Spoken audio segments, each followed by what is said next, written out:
तो अब हम स्टार्ट करने जा रहे हैं कोड ऑन वेजेस 2019, एक डिटेल एनालिसिस हम यहां पर करने जा रहे हैं। सबसे पहले हम बात करेंगे overview of code on wages 2019 की। देखिए, इस एक्ट में टोटल 69 सेक्शंस हैं और ये जो 69 सेक्शंस हैं इनको 9 चैप्टर्स में डिवाइड कर रखा है। सबसे पहला जो चैप्टर है वो है प्रिलिमिनरी। इसमें बहुत सी इंपॉर्टेंट टर्म को डिफाइन किया गया है जो हमें बहुत अच्छे से समझनी है, क्योंकि लीगल कंप्लायंस पूरा आके रुक जाता है यही इंपॉर्टेंट टर्म्स की जो डेफिनेशन है इसी के ऊपर आकर ठहरता है। इसके अलावा इक्वल रिम्यूनरेशन की बात भी प्रिलिमिनरी चैप्टर में ही की गई है, फर्स्ट चैप्टर में, तो ये एक इंपॉर्टेंट चैप्टर है। इसके बाद चैप्टर 2 मिनिमम वेजेस से रिलेटेड है, फिक्सेशन ऑफ मिनिमम वेजेस जो कि एम्प्लॉय को मिलना ही चाहिए, ये चैप्टर 2 है, इंपॉर्टेंट है। इसके बाद चैप्टर 3 और चैप्टर 4 में payment of wages and payment of bonus की बात की गई है, ये भी इंपॉर्टेंट है। इसके बाद एडवाइजरी बोर्ड है। इसके बाद रिस्पॉन्सिबिलिटी ऑफ पेमेंट, इसके अलावा क्लेम्स, अपील्स, ऑडिट, रिटर्न, ये सारी बातें की गई हैं चैप्टर नंबर 6 में, तो ये भी काफी इंपॉर्टेंट चैप्टर है। इसके बाद इंस्पेक्टर कम फैसिलिटेटर का चैप्टर है जिसमें केवल एक ही सेक्शन है, 51 सेक्शन, जो कि काफी इंपॉर्टेंट है। पहली बार लेबर लॉज में आप देखेंगे इंस्पेक्टर की जगह इंस्पेक्टर कम फैसिलिटेटर वर्ड अब यूज हो रहा है और इसका बहुत ही लैंडमार्क चेंजेस आने वाले हैं लेबर लॉ में, इसकी हम बात आगे करेंगे। इसके बाद चैप्टर 8 है offence and penalties and chapter 9 miscellaneous matters. सबसे पहले हम इसका ऑब्जेक्ट देख लेते हैं, इस कोड का आखिर ये क्या चाहता है। ये जो कोड ऑन वेजेस 2019 है, ये 2019 में पास हुआ है, एक्ट नंबर 29 था 2019 का, और 8 अगस्त 2019 को इसको राष्ट्रपति की मंजूरी मिल गई है। तो इसका मतलब एक्ट पूरी तरह से पास हो चुका है, लेकिन इसका इंप्लीमेंटेशन अभी पूरी तरह से नहीं हुआ है, वो हम आगे देखेंगे कि किस तरह से इसका इंप्लीमेंटेशन होगा आगे के सेक्शंस में। ये जो एक्ट है इसका मेन ऑब्जेक्ट है to amend and consolidate the law relating to wages, इसके अलावा बोनस और इसके अलावा matters which are connected with और इंसिडेंटल देयरटू, इसका मतलब इक्वल रिम्यूनरेशन की जो बात है वो भी इसी एक्ट में की गई है। अगर हम सेक्शन 69 देखें तो ये बिल्कुल क्लियर कर देता है कि ये जो 4 एक्ट हैं अभी एग्जिस्टिंग, इनको ये कोड रिप्लेस कर देगा। तो ये 4 एक्ट हैं, payment of wages act, minimum wages act, payment of bonus act and equal remuneration act. ये चारों के चारों एक्ट अब रिप्लेस हो जाएंगे कोड ऑन वेजेस 2019 से।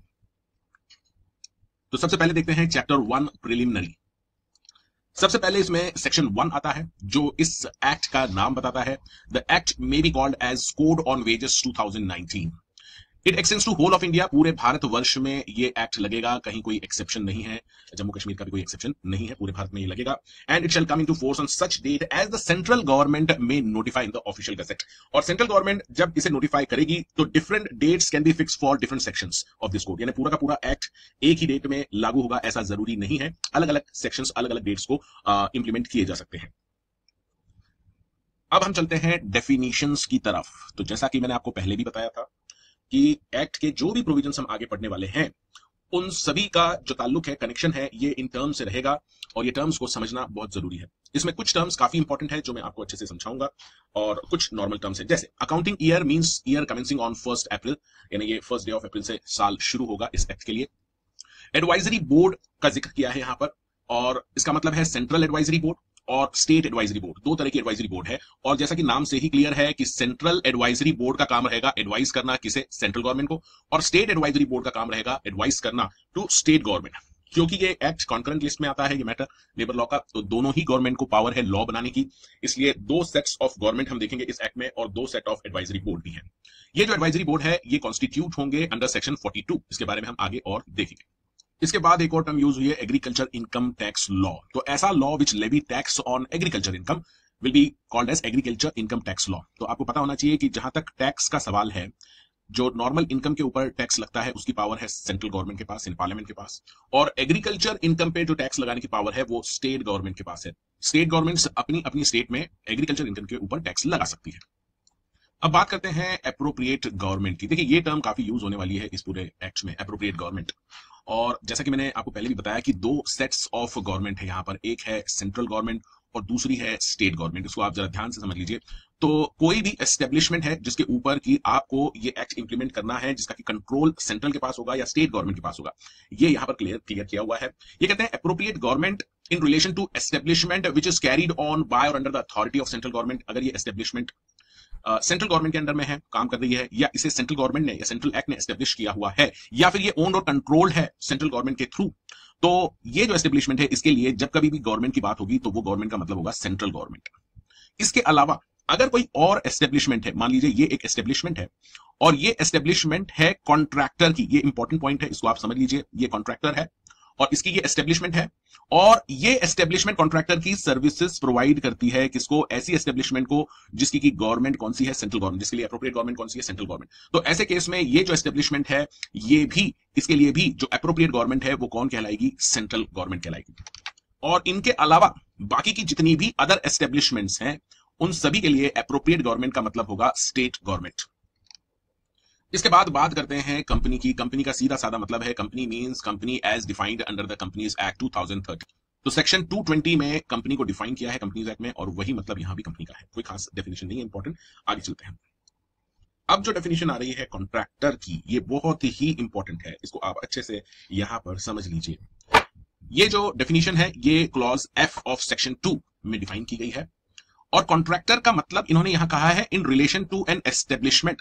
तो जब हम कॉन्ट्रैक्टर की बात कर रहे हैं तो हमें यहां प्री सपोज करना पड़ेगा कि एक एस्टेब्लिशमेंट है और एक पर्सन, ठीक है, one person who undertake to produce a given result for establishment. इस एस्टेब्लिशमेंट के लिए एक गिवन रिजल्ट जो प्रोड्यूस करे थ्रू कॉन्ट्रैक्ट लेबर। तो ये कॉन्ट्रैक्ट लेबर्स की भी यहां पर बात की गई है, ठीक है, ये कॉन्ट्रैक्टर है और ये कॉन्ट्रैक्ट लेबर्स है यहां पर, और इसको जिम्मेदारी दी गई है कि इस एस्टेब्लिशमेंट के लिए पर्टिकुलर रिजल्ट देना है, इसे प्रोड्यूस करना है। फॉर एग्जांपल इस एस्टेब्लिशमेंट का कोई काम है जो इसे करना है इन कॉन्ट्रैक्ट लेबर के थ्रू, तो इसे हम क्या कहेंगे, कॉन्ट्रैक्टर। यहां पे एक बहुत ही इंपॉर्टेंट बात है जो आपको समझनी है।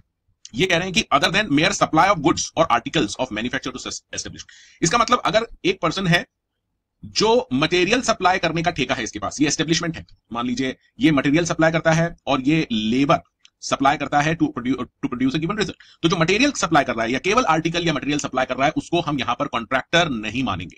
तो कॉन्ट्रैक्टर का मतलब कॉन्ट्रैक्ट लेबर का होना वहां पर जरूरी है, ह्यूमन पावर का। तो ये पर्सन जो इस एस्टेब्लिशमेंट के लिए कोई काम कर रहा है by employing contract labour, through contract labour के, तो उसे ही हम कॉन्ट्रैक्टर कहेंगे यहां पर। या फिर supplies contract labor for any work of establishment as mere human resource and includes a subcontractor। इसका मतलब है यहां पर ये एस्टेब्लिशमेंट है, इसका कुछ वर्क है, मान लीजिए यहां पे कोई कंस्ट्रक्शन वर्क है या whatever may be the work, ये वर्क करने के लिए ये आदमी केवल ह्यूमन पावर सप्लाई कर रहा है, ह्यूमन रिसोर्स को सप्लाई कर रहा है, कॉन्ट्रैक्ट लेबर्स को ये सप्लाई कर रहा है। इसने कोई गारंटी नहीं ली है कि ये काम भी पूरी तरह से करेगा, ये जस्ट सप्लाई कर रहा है लेबर को, तो ऐसे केस में भी इसे कॉन्ट्रैक्टर माना जाएगा।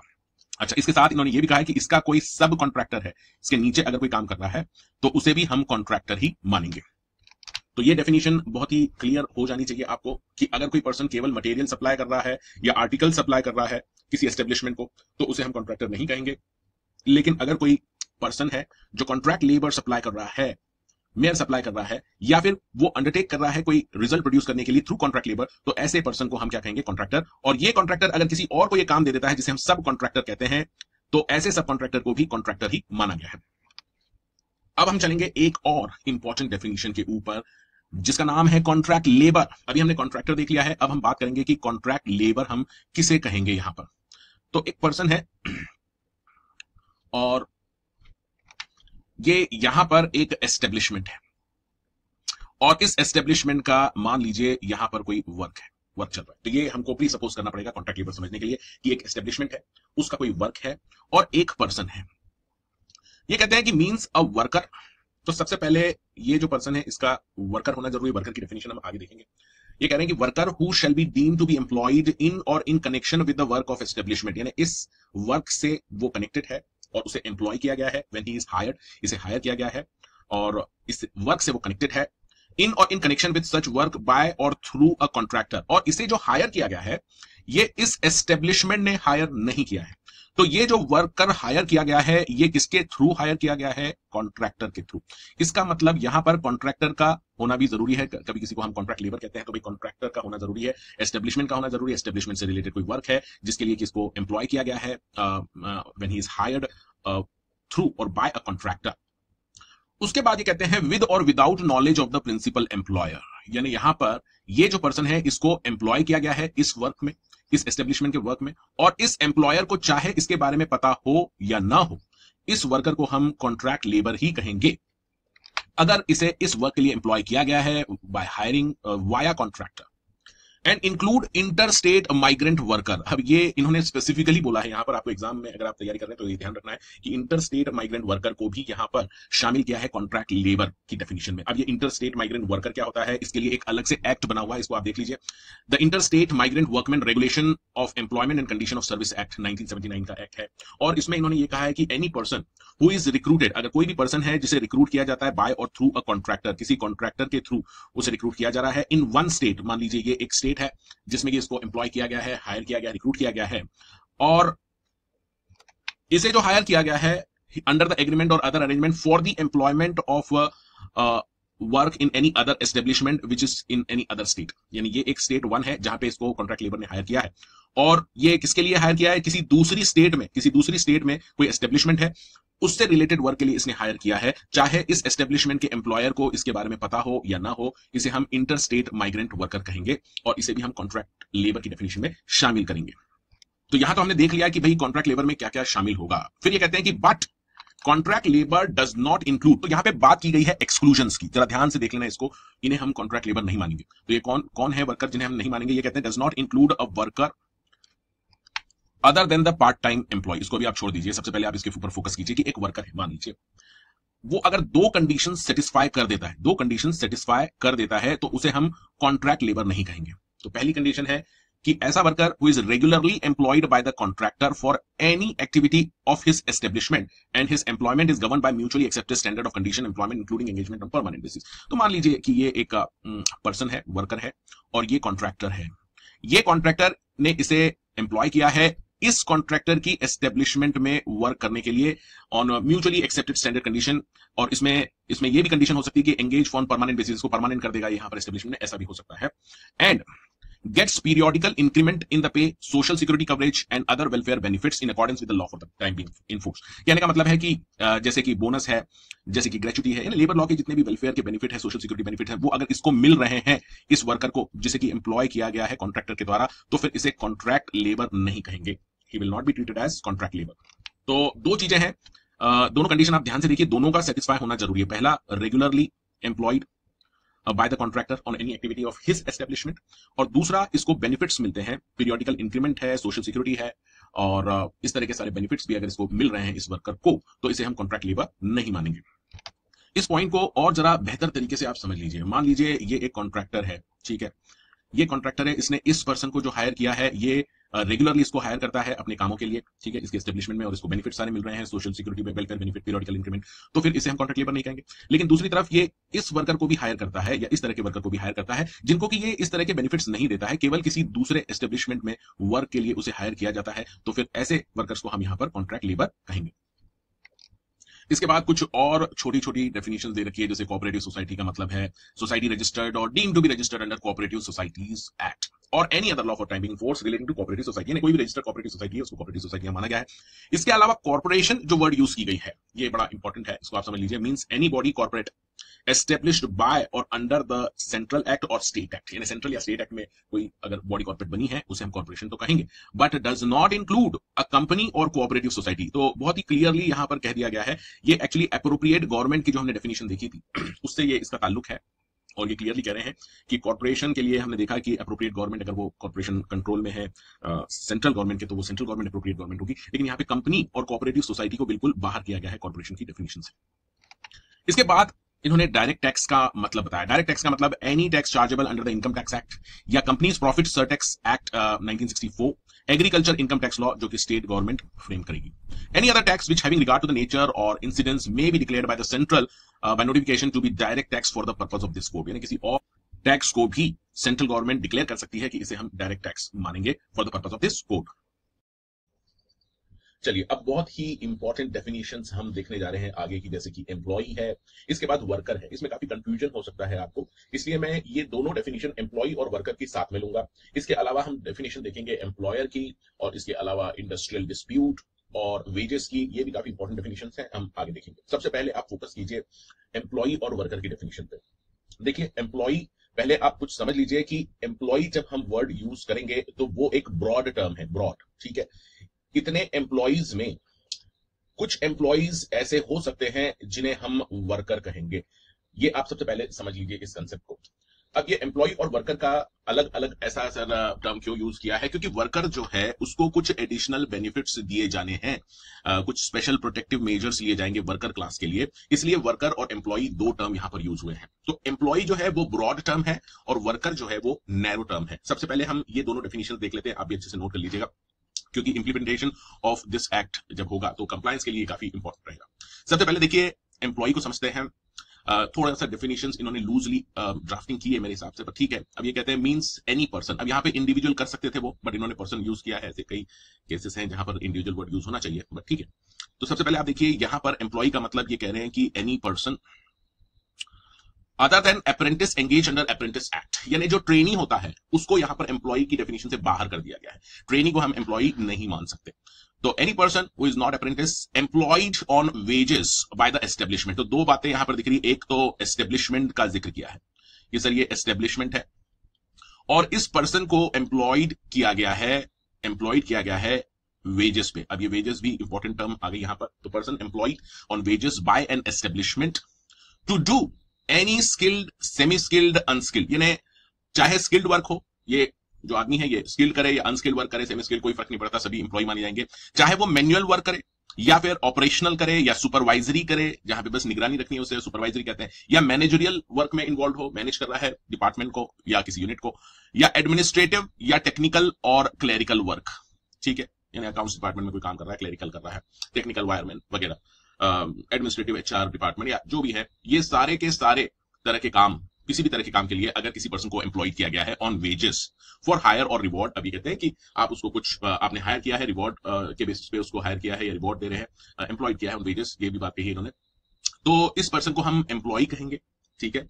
Whether the term of employment be expressed or implied, ये बहुत इंपॉर्टेंट है कि इसको आपने फॉर्मल लेटर ऑफ अपॉइंटमेंट या ऑफर लेटर दिया है नहीं दिया है, इससे कोई फर्क नहीं पड़ता। तो whether terms of employment be expressed or implied and also include a person declared to be employee by the appropriate government, तो appropriate government कह सकती है कि भाई ये जो आपके यहाँ पर साफ सफाई करने आएगा 9 से 10 में या किसी भी तरह के पर्सन को, वो कह सकती है गवर्नमेंट की इसे भी एम्प्लॉय माना जाएगा, ठीक है। तो खैर ये तो पर्सन डिक्लेयर किया जा सकता है एप्रोप्रिएट गवर्नमेंट के द्वारा। तो ये डेफिनेशन है एम्प्लॉय की, और इसमें इन्होंने कहा है कि but does not include any member of arm forces of union. अब देखिए आर्म फोर्सेस का मतलब तीनों कमांड्स आ गई आपकी, एयरफोर्स, मिलिट्री या फिर नेवी, सभी के जितने भी पर्सन हैं उनको एम्प्लॉय की डेफिनेशन से बाहर रख दिया गया है, उनको एम्प्लॉय नहीं मानेंगे। तो ये पूरा पॉइंट्स आपको याद रखना है। जो आर्म फोर्सेस के पर्सनल हैं उनको एम्प्लॉय यहां पर नहीं माना है, तो जो भी बेनिफिट्स हैं एम्प्लॉय के वो उन्हें यहां पर नहीं मिलेंगे। तो एक बार ये डेफिनेशन अच्छे से समझ लीजिए। इसके बाद मैं अब वर्कर की डेफिनेशन बताने वाला हूं, क्योंकि ये दोनों आपको समझना जरूरी है और ये कंसेप्ट हमेशा आप याद रखिएगा। तो any person other than apprentice employed on wages by establishment to do any skill, semi skill, unskill, manual, operational, supervisory, managerial, administrative, technical, clerical for hire reward, whether the terms of employment is expressed or implied, and also include a person declared to be employed by the appropriate government but does not include any member of armed forces। अब ये आप note कर लीजिए। इसके बाद हम आगे बढ़ रहे हैं, वर्कर की डेफिनेशन देखेंगे। चलिए अब देखिए वर्कर की जो डेफिनेशन है वो 2 क्लॉज Z में दे रखी है, और ये कहते हैं कि worker means any person except apprentice. तो अप्रेंटिस को यहां भी बाहर रखा गया है, तो अप्रेंटिस यानी जो ट्रेनी है, न तो एम्प्लॉय है न वो वर्कर है। फिर ये कहते हैं कि means any person employed in an industry. अब देखिए वर्कर का जब जिक्र हो रहा है तो एस्टेब्लिशमेंट की जगह ये यहां पर इंडस्ट्री वर्ड यूज कर रहे हैं। इंडस्ट्री का मतलब वही जो इंडस्ट्रियल डिस्प्यूट एक्ट में डिफाइन कर रखा है। इसके बाद ये कहते हैं any person who is employed in an industry to do any manual, unskilled, skilled, technical, operational, clerical, supervisory work for hire और रिवॉर्ड। अब यहां पे देखिए थोड़ा सा जैसे लूजली हम कहते हैं कि डेफिनेशन बनाई गई है, तो सेमी स्किल्ड यहां पर छोड़ दिया गया है, लेकिन इंटरप्रिटेशन के बेसिस पे हम मान सकते हैं कि सेमी स्किल्ड वर्कर भी यहां पर आएगा। तो any manual, unskilled, skill, technical, operational, clerical, supervisory work. अब देखिए यहां पे मैनेजरियल जो वर्क है उसको बाहर रखा गया है और एडमिनिस्ट्रेटिव को यहां पे वर्ड यूज नहीं किया गया है। तो ये आप थोड़ा सा लिमिटेशन है, जैसा कि मैंने आपको पहले ही बताया था, वर्कर एक नैरो टर्म है। तो ये काम कर रहा है, वो एम्प्लॉयड है इन इंडस्ट्री फॉर हायर और reward, whether the terms of employment is express और एम्प्लॉयड, यानी यहाँ पे उसको ऑफर लेटर या फिर अपॉइंटमेंट लेटर दिया है नहीं दिया है कोई फर्क नहीं पड़ता। इसको हम क्या कहेंगे, वर्कर। अब ये तो हो गई वर्कर की मेन डेफिनेशन का मेन हिस्सा। इसके बाद स्पेसिफिकली इन्होंने बोला है कि इनको हम वर्कर मानेंगे। तो ये कौन कौन से हैं भाई? And includes working journalist. अब ये जर्नलिस्ट रहते हैं, ये इनके लिए एक अलग से एक्ट भी बना है, तो आपको जस्ट इतना याद रखना है कि it includes working journalist as defined under 2F of blah blah act. पूरा याद रखने की जरूरत नहीं है, अगर रख सके तो अच्छी बात है। इसके बाद sales promotion employees as defined under 2D of the sales promotion employees condition of service act and for the purpose of any proceeding under this code in relation to industrial dispute include such person who has been dismissed, discharged or retrenched or otherwise terminated in connection with or as consequences that dispute or whose dismissal, discharge, retrenchment has led to that dispute। अब ये कहने का मतलब ये है यहां पर इनका कि अगर किसी पर्सन को, ठीक है, इंडस्ट्रियल डिस्प्यूट के चलते किसी को डिसमिस कर दिया है, निकाल दिया गया है, ठीक है, डिस्चार्ज कर दिया है, रिट्रेंच कर दिया है, तो उस वक्त तो उसका स्टेटस वर्कर का नहीं रहेगा, लेकिन यहां पर ये कह रहे हैं कि इसे वर्कर माना जाएगा, ठीक है। इसको हम आगे और डिटेल में देखेंगे, बट डज नॉट इंक्लूड। अब ये दो इन्होंने लिया है, कवर किया है, वर्किंग जर्नलिस्ट और सेल्स प्रमोशन एम्प्लॉय, ये जरा आप अच्छे से नोट कर लीजिएगा। इसके बाद ये एक्सक्लूजन्स की बात कर रहे हैं, but does not include any such person who is subject to air force act, arm act और नेवी एक्ट। अब देखिए यहां पर इन्होंने कहा है कि इन फोर्सेस में अगर कोई पर्सन है तो उसे हम वर्कर नहीं मानेंगे, एयरफोर्स, आर्मी या फिर नेवी। तो आर्म फोर्सेस में अगर वो है तो उसे हम वर्कर नहीं मानेंगे, ठीक है, एक्सक्लूजन। दूसरा, ये वहां भी हमने देखा था एम्प्लॉय की डेफिनेशन में, यहां भी है, who is employed in police service और एनी अदर ऑफिसर और other employ of a prison, यानी जेल के कर्मचारी या ऑफिसर है या फिर पुलिस में है, उनको भी वर्कर नहीं माना गया है। Who is employed mainly in managerial और एडमिनिस्ट्रेटिव कैपेसिटी, और अगर कोई पर्सन मैनेजरियल कैपेसिटी में है या एडमिनिस्ट्रेटिव कैपेसिटी में काम कर रहा है कहीं पे इंडस्ट्री, उसे भी हम वर्कर नहीं मानेंगे। और who is employed in supervisory capacity drawing wages of exceeding 15,000 rupees per month or amount as may be notified by central government। तो जहां तक मैनेजर या एडमिनिस्ट्रेटिव ऑफिसर का सवाल है, उनका कितना भी पेमेंट हो कोई फर्क नहीं पड़ता, उन्हें हम वर्कर नहीं मानेंगे। दूसरा, सुपरवाइजरी कैपेसिटी में निगरानी रखने के लिए किसी पर्सन को अगर आपने रखा, एम्प्लॉय किया है, तो सुपरवाइजर को हम वर्कर मानेंगे या नहीं मानेंगे, उसके लिए ये लिमिट दे रखी है। अगर 15,000 रुपए पर मंथ से ज्यादा वो अर्न कर रहा है तो उसे हम वर्कर नहीं मानेंगे, लेकिन अगर 15,000 रुपए तक उसका पेमेंट है, ठीक है, वो ड्रॉ कर रहा है उतना अमाउंट तक, तो फिर उसे हम वर्कर मानेंगे, ठीक है। ये एक मेन चीज है, लिमिट, जो आपको सुपरवाइजर के केस में ध्यान रखनी है। तो ये जो दो डेफिनेशन है, इनको आप अच्छे से नोट कर लीजिए। जैसा कि मैंने पहले भी बताया था, एम्प्लॉई जो डेफिनेशन है वो ब्रॉडर है, और उसमें कुछ लोग हम ऐसा मान सकते हैं जो कि वर्कर हैं, जो इस क्राइटेरिया को फुलफिल करते हैं। अब जरा बात करते हैं एम्प्लॉयर की, क्योंकि एम्प्लॉयर एक बहुत इंपॉर्टेंट टर्म है जिसके ऊपर रिस्पॉन्सिबिलिटीज रहेगी कंप्लायंस की। तो एम्प्लॉयर को जो डिफाइन किया है दो पार्ट्स में हम देख सकते हैं, एक पहला पार्ट है, उसके बाद ये दूसरा पार्ट है। सबसे पहले हम पहला पार्ट देखते हैं, ये आपको डिफाइन किया है क्लॉज एल में, सेक्शन 2 क्लॉज एल में। एम्प्लॉयर को बोलते हैं, ये means a person who employees, जरा ध्यान से देखना, ऐसा पर्सन जो एम्प्लॉय करता है। अब ये जो एम्प्लॉय करता है वेदर डायरेक्टली और थ्रू एनी पर्सन, यानी या तो ये किसी को डायरेक्टली एम्प्लॉय कर रहा है या फिर ये किसी दूसरे पर्सन के थ्रू इसे एम्प्लॉय कर रहा है, और ऑन हिज बिहाफ और on behalf of any person. ये पर्सन जो इसे एम्प्लॉय कर रहा है, ये खुद के बिहाफ पे कर रहा है, यानी खुद के लिए कर रहा है, या किसी और पर्सन का यहां पे कुछ काम हो रहा है उसके लिए ये एम्प्लॉय कर रहा है, ठीक है। सारी चीजें इन्होंने कवर कर ली है, एक बार फिर से ध्यान से समझ लेना, बहुत इंपॉर्टेंट पॉइंट है ये। पर्सन हु एम्प्लॉयज, ये एक पर्सन है जो एम्प्लॉय कर रहा है इसको, ठीक है, डायरेक्टली या थ्रू एनी पर्सन, या तो डायरेक्टली कर रहा है या फिर किसी दूसरे पर्सन के थ्रू कर रहा है, हो सकता है ये कॉन्ट्रैक्टर हो, उसके थ्रू ये कर रहा है। ऑन हिज बिहाफ, ये अपने खुद के लिए कर रहा है या फिर किसी दूसरे के बिहाफ पे, दूसरे का कुछ काम है उसके लिए ये कर रहा है, किसी भी तरह से। One or more employees in his establishment, one या more employees in his establishment. तो यहां पर जिक्र क्या है, एस्टेब्लिशमेंट का है, इसकी एस्टेब्लिशमेंट में कर रहा है, एम्प्लॉय को कर रहा है। देखिए एम्प्लॉय में वर्कर शामिल है, मैंने आपको पहले बता दिया, तो कंफ्यूज होने की जरूरत नहीं है। तो ऐसे पर्सन को हम क्या कहेंगे, एम्प्लॉयर। ये हो गया इसका मेन हिस्सा, इसको और डिटेल में बाद में फिर डिस्कस करेंगे, लेकिन इतना हिस्सा इंपॉर्टेंट है। अब आगे चलते हैं, फिर ये कहते हैं दूसरे हिस्से में आइडेंटिफाई कर रहे हैं कि कौन कौन एम्प्लॉयर माने जाएंगे। ये कहते हैं where the establishment is carried on by any department of central या स्टेट गवर्नमेंट, यानी ये जो एस्टेब्लिशमेंट है ये कौन कैरी ऑन कर रहा है, सेंट्रल गवर्नमेंट कर रही है या फिर स्टेट गवर्नमेंट कर रहा है। तो authority specified by the head of such department, तो ये जिस भी डिपार्टमेंट के अंदर आ रही है ये एस्टेब्लिशमेंट, उसका जो हेड है, हेड ऑफ द डिपार्टमेंट जिसको हम बोलते हैं एचओडी, वो जिस भी पर्सन को स्पेसिफाई करेगा उसे हम क्या मानेंगे, एम्प्लॉयर, ठीक है। और अगर उसने कोई अथॉरिटी स्पेसिफाई नहीं की है इस हेड ऑफ द डिपार्टमेंट ने, तो ऐसे केस में फिर हेड ऑफ द डिपार्टमेंट को ही हम एम्प्लॉयर मान लेंगे। क्लियर है? ये कौन सी एस्टेब्लिशमेंट, जो सेंट्रल या स्टेट गवर्नमेंट के अंडर कैरी ऑन हो रही है। दूसरा है in relation to establishment carried on by local authority, जैसे म्युनिसिपल कॉर्पोरेशन हो गई आपकी लोकल अथॉरिटी, उसके अंडर में अगर कोई एस्टेब्लिशमेंट है तो chief executive of that authority, तो उसका जो चीफ एग्जीक्यूटिव रहता है उसको हम क्या कहेंगे, एम्प्लॉयर मानेंगे यहां पर, ठीक है। ये किसमें, लोकल अथॉरिटी के केस में। अब आगे चलते हैं। इसके बाद ये कहते हैं and includes in relation to establishment which is a factory, तो अगर ये एस्टेब्लिशमेंट फैक्ट्री की डेफिनेशन में फिट हो जाती है तो ऐसे केस में जो ऑक्यूपायर है, जो फैक्ट्रीज एक्ट में डिफाइन कर रखा है, आपको पता होगा ऑक्यूपायर बहुत इंपॉर्टेंट टर्म है फैक्ट्रीज एक्ट में, उसे हम क्या मान लेंगे, employer. And where a person has been named as manager of the factory under clause F of 7(1) of the factories act the person so name, या फिर कोई मैनेजर आपने अपॉइंट कर रखा है, स्पेसिफाई कर रखा है उस फैक्ट्री में, तो उसे भी हम क्या मानेंगे, एम्प्लॉयर। ये इन रिलेशन टू फैक्ट्री की बात चल रही है, यानी यहां पे क्लियर कर दिया कि भाई इनको हम एम्प्लॉयर मानेंगे। इसके बाद ये कहते हैं in relation to any other establishment the person who or the authority which has ultimate control over the affairs of the establishment and where said affairs is entrusted to manager or MD, such manager or MD। तो कहने का मतलब है ये तो हमने देख लिया गवर्नमेंट के कंट्रोल में है, लोकल अथॉरिटी है या फैक्ट्री है, इनके अलावा अगर कोई और एस्टेब्लिशमेंट है तो ऐसे केस में ऐसा पर्सन जिसके पास अल्टीमेट कंट्रोल है, ठीक है ना, अल्टीमेट कंट्रोल जिस किसी के भी पास है उसे हम मान लेंगे कि ये एम्प्लॉयर है। अगर ये कंट्रोल मैनेजर या एमडी के पास है तो उसको हम मान लेंगे वो एम्प्लॉयर। इसके बाद और बोला गया है, इन्होंने बोला है कॉन्ट्रैक्टर। देखिए कॉन्ट्रैक्टर की डेफिनेशन हम पहले ही देख चुके हैं।